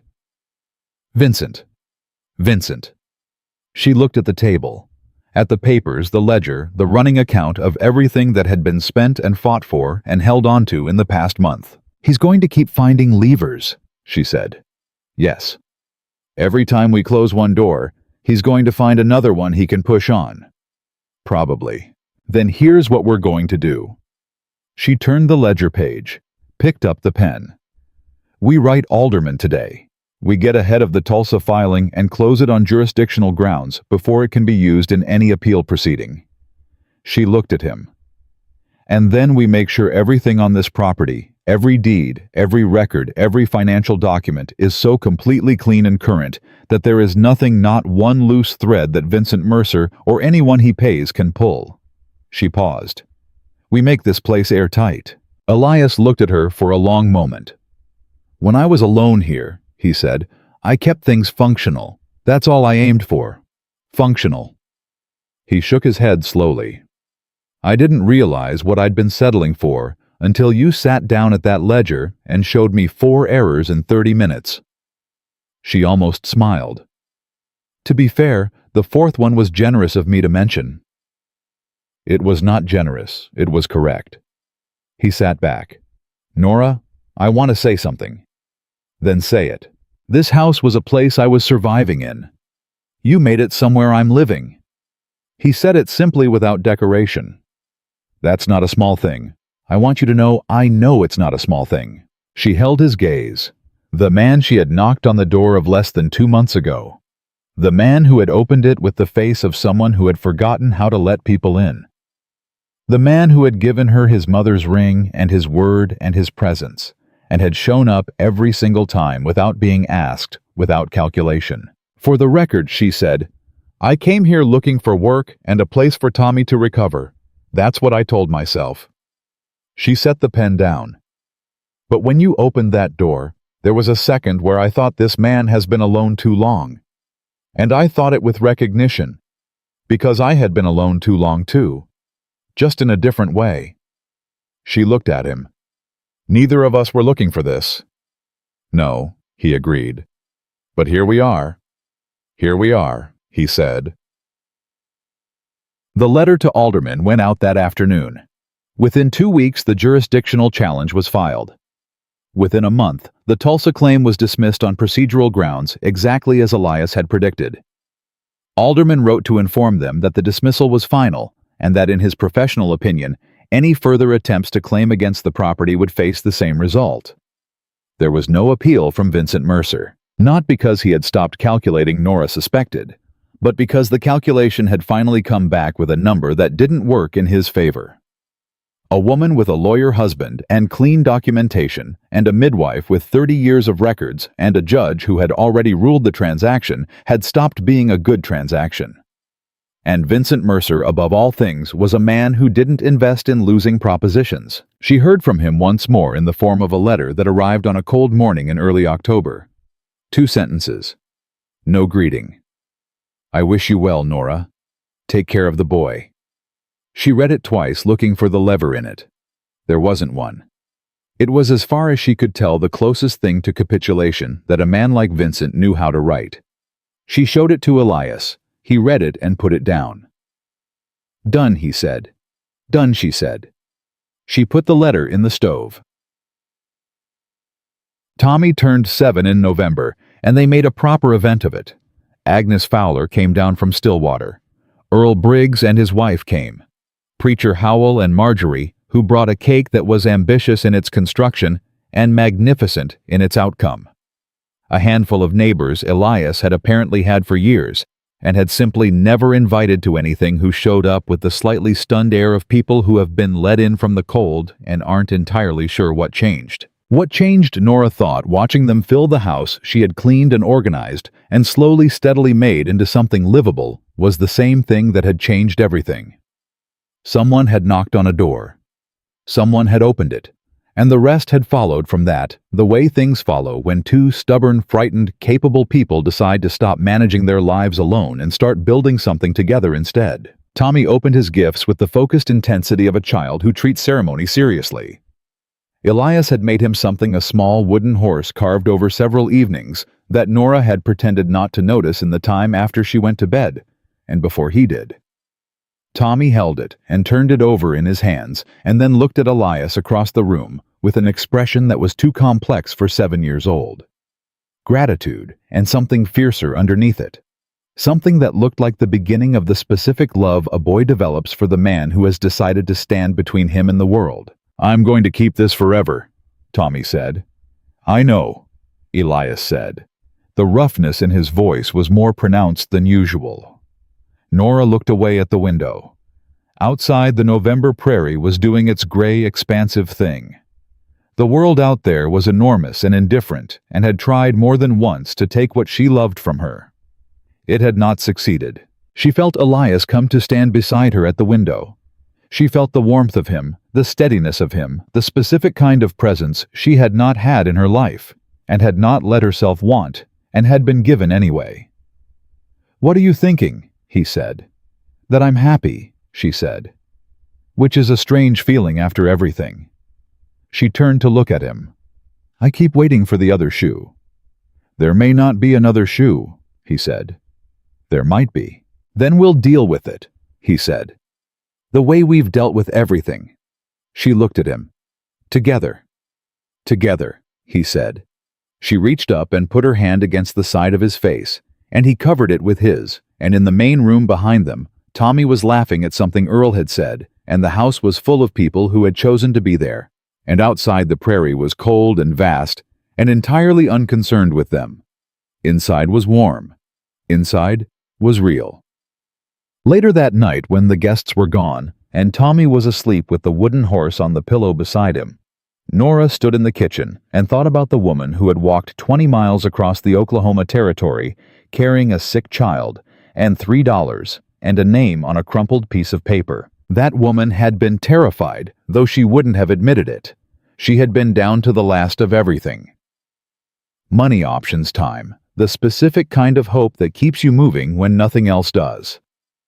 She had knocked on a stranger's door because she had run out of any other doors, and the stranger had opened it. And from one knock, one open door, 1 week offered with no promises attached, everything else had followed. The ring on her finger. The man in the other room. The boy asleep down the hall who had started calling Elias by his first name without being asked to, and would probably sometime in the next year stop using it as a name and start using it as something else entirely. A family didn't always look the way you expected it to. It didn't always arrive the way you planned for, or when you were ready, or with the people you would have chosen if someone had given you the time and the safety to choose carefully. Sometimes it arrived when you were desperate, when you were out of options, when you knocked on a door at the end of a 20-mile walk and didn't know what you were knocking toward, but it arrived. Elias came into the kitchen and found her at the table. He sat down across from her. He didn't ask what she was thinking this time. He just sat with her, the way he had learned to sit with her present, and unhurried, with the particular patience of a man who has stopped being in a hurry to get away from his own life. She looked at him, this man who had been alone too long and had opened his door anyway, who had given his word and kept it every day in every way that mattered, who had crouched down in the dirt to talk to a 6-year-old boy like it was the most important conversation he'd had in years, who had ridden to Guthrie and filed papers and stood in a courtroom with no lawyer and cross-examined a bought witness and held her hand in a courthouse hallway without being asked, who had said simply and without negotiation, "I love you. I've never said things I didn't mean." "Elias," she said. "Yes." "I want to tell you something." "All right." "The night I knocked on your door," she said, "I had decided it was going to be the last time I asked anyone for anything. I was going to manage whatever came next alone.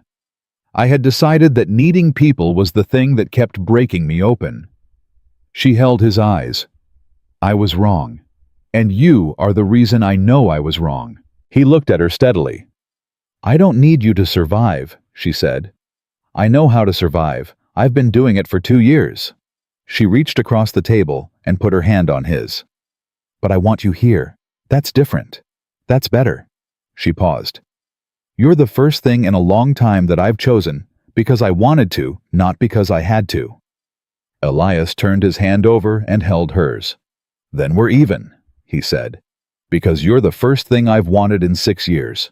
They sat there at the kitchen table with Tommy asleep down the hall, and the November wind moving over the prairie outside, and the house quiet around them, with the deep specific quiet of a place that has finally become what it was meant to be. What had started as desperation had become shelter. What had started as survival had become choice. What had started as a knock on a stranger's door had become a family, not a perfect one, not an easy one, but a real one, built by 2 people who had decided against every reason not to trust each other with the whole of what they had. And in the end, that was the only thing that had ever mattered. Not the land papers, or the courtroom, or Vincent Mercer's calculations, or the crumpled name on a piece of paper, but the decision made quietly and kept fiercely to choose each other every single day. They had made that choice, and they would keep making it. Every morning for the rest of their lives, they would keep making it.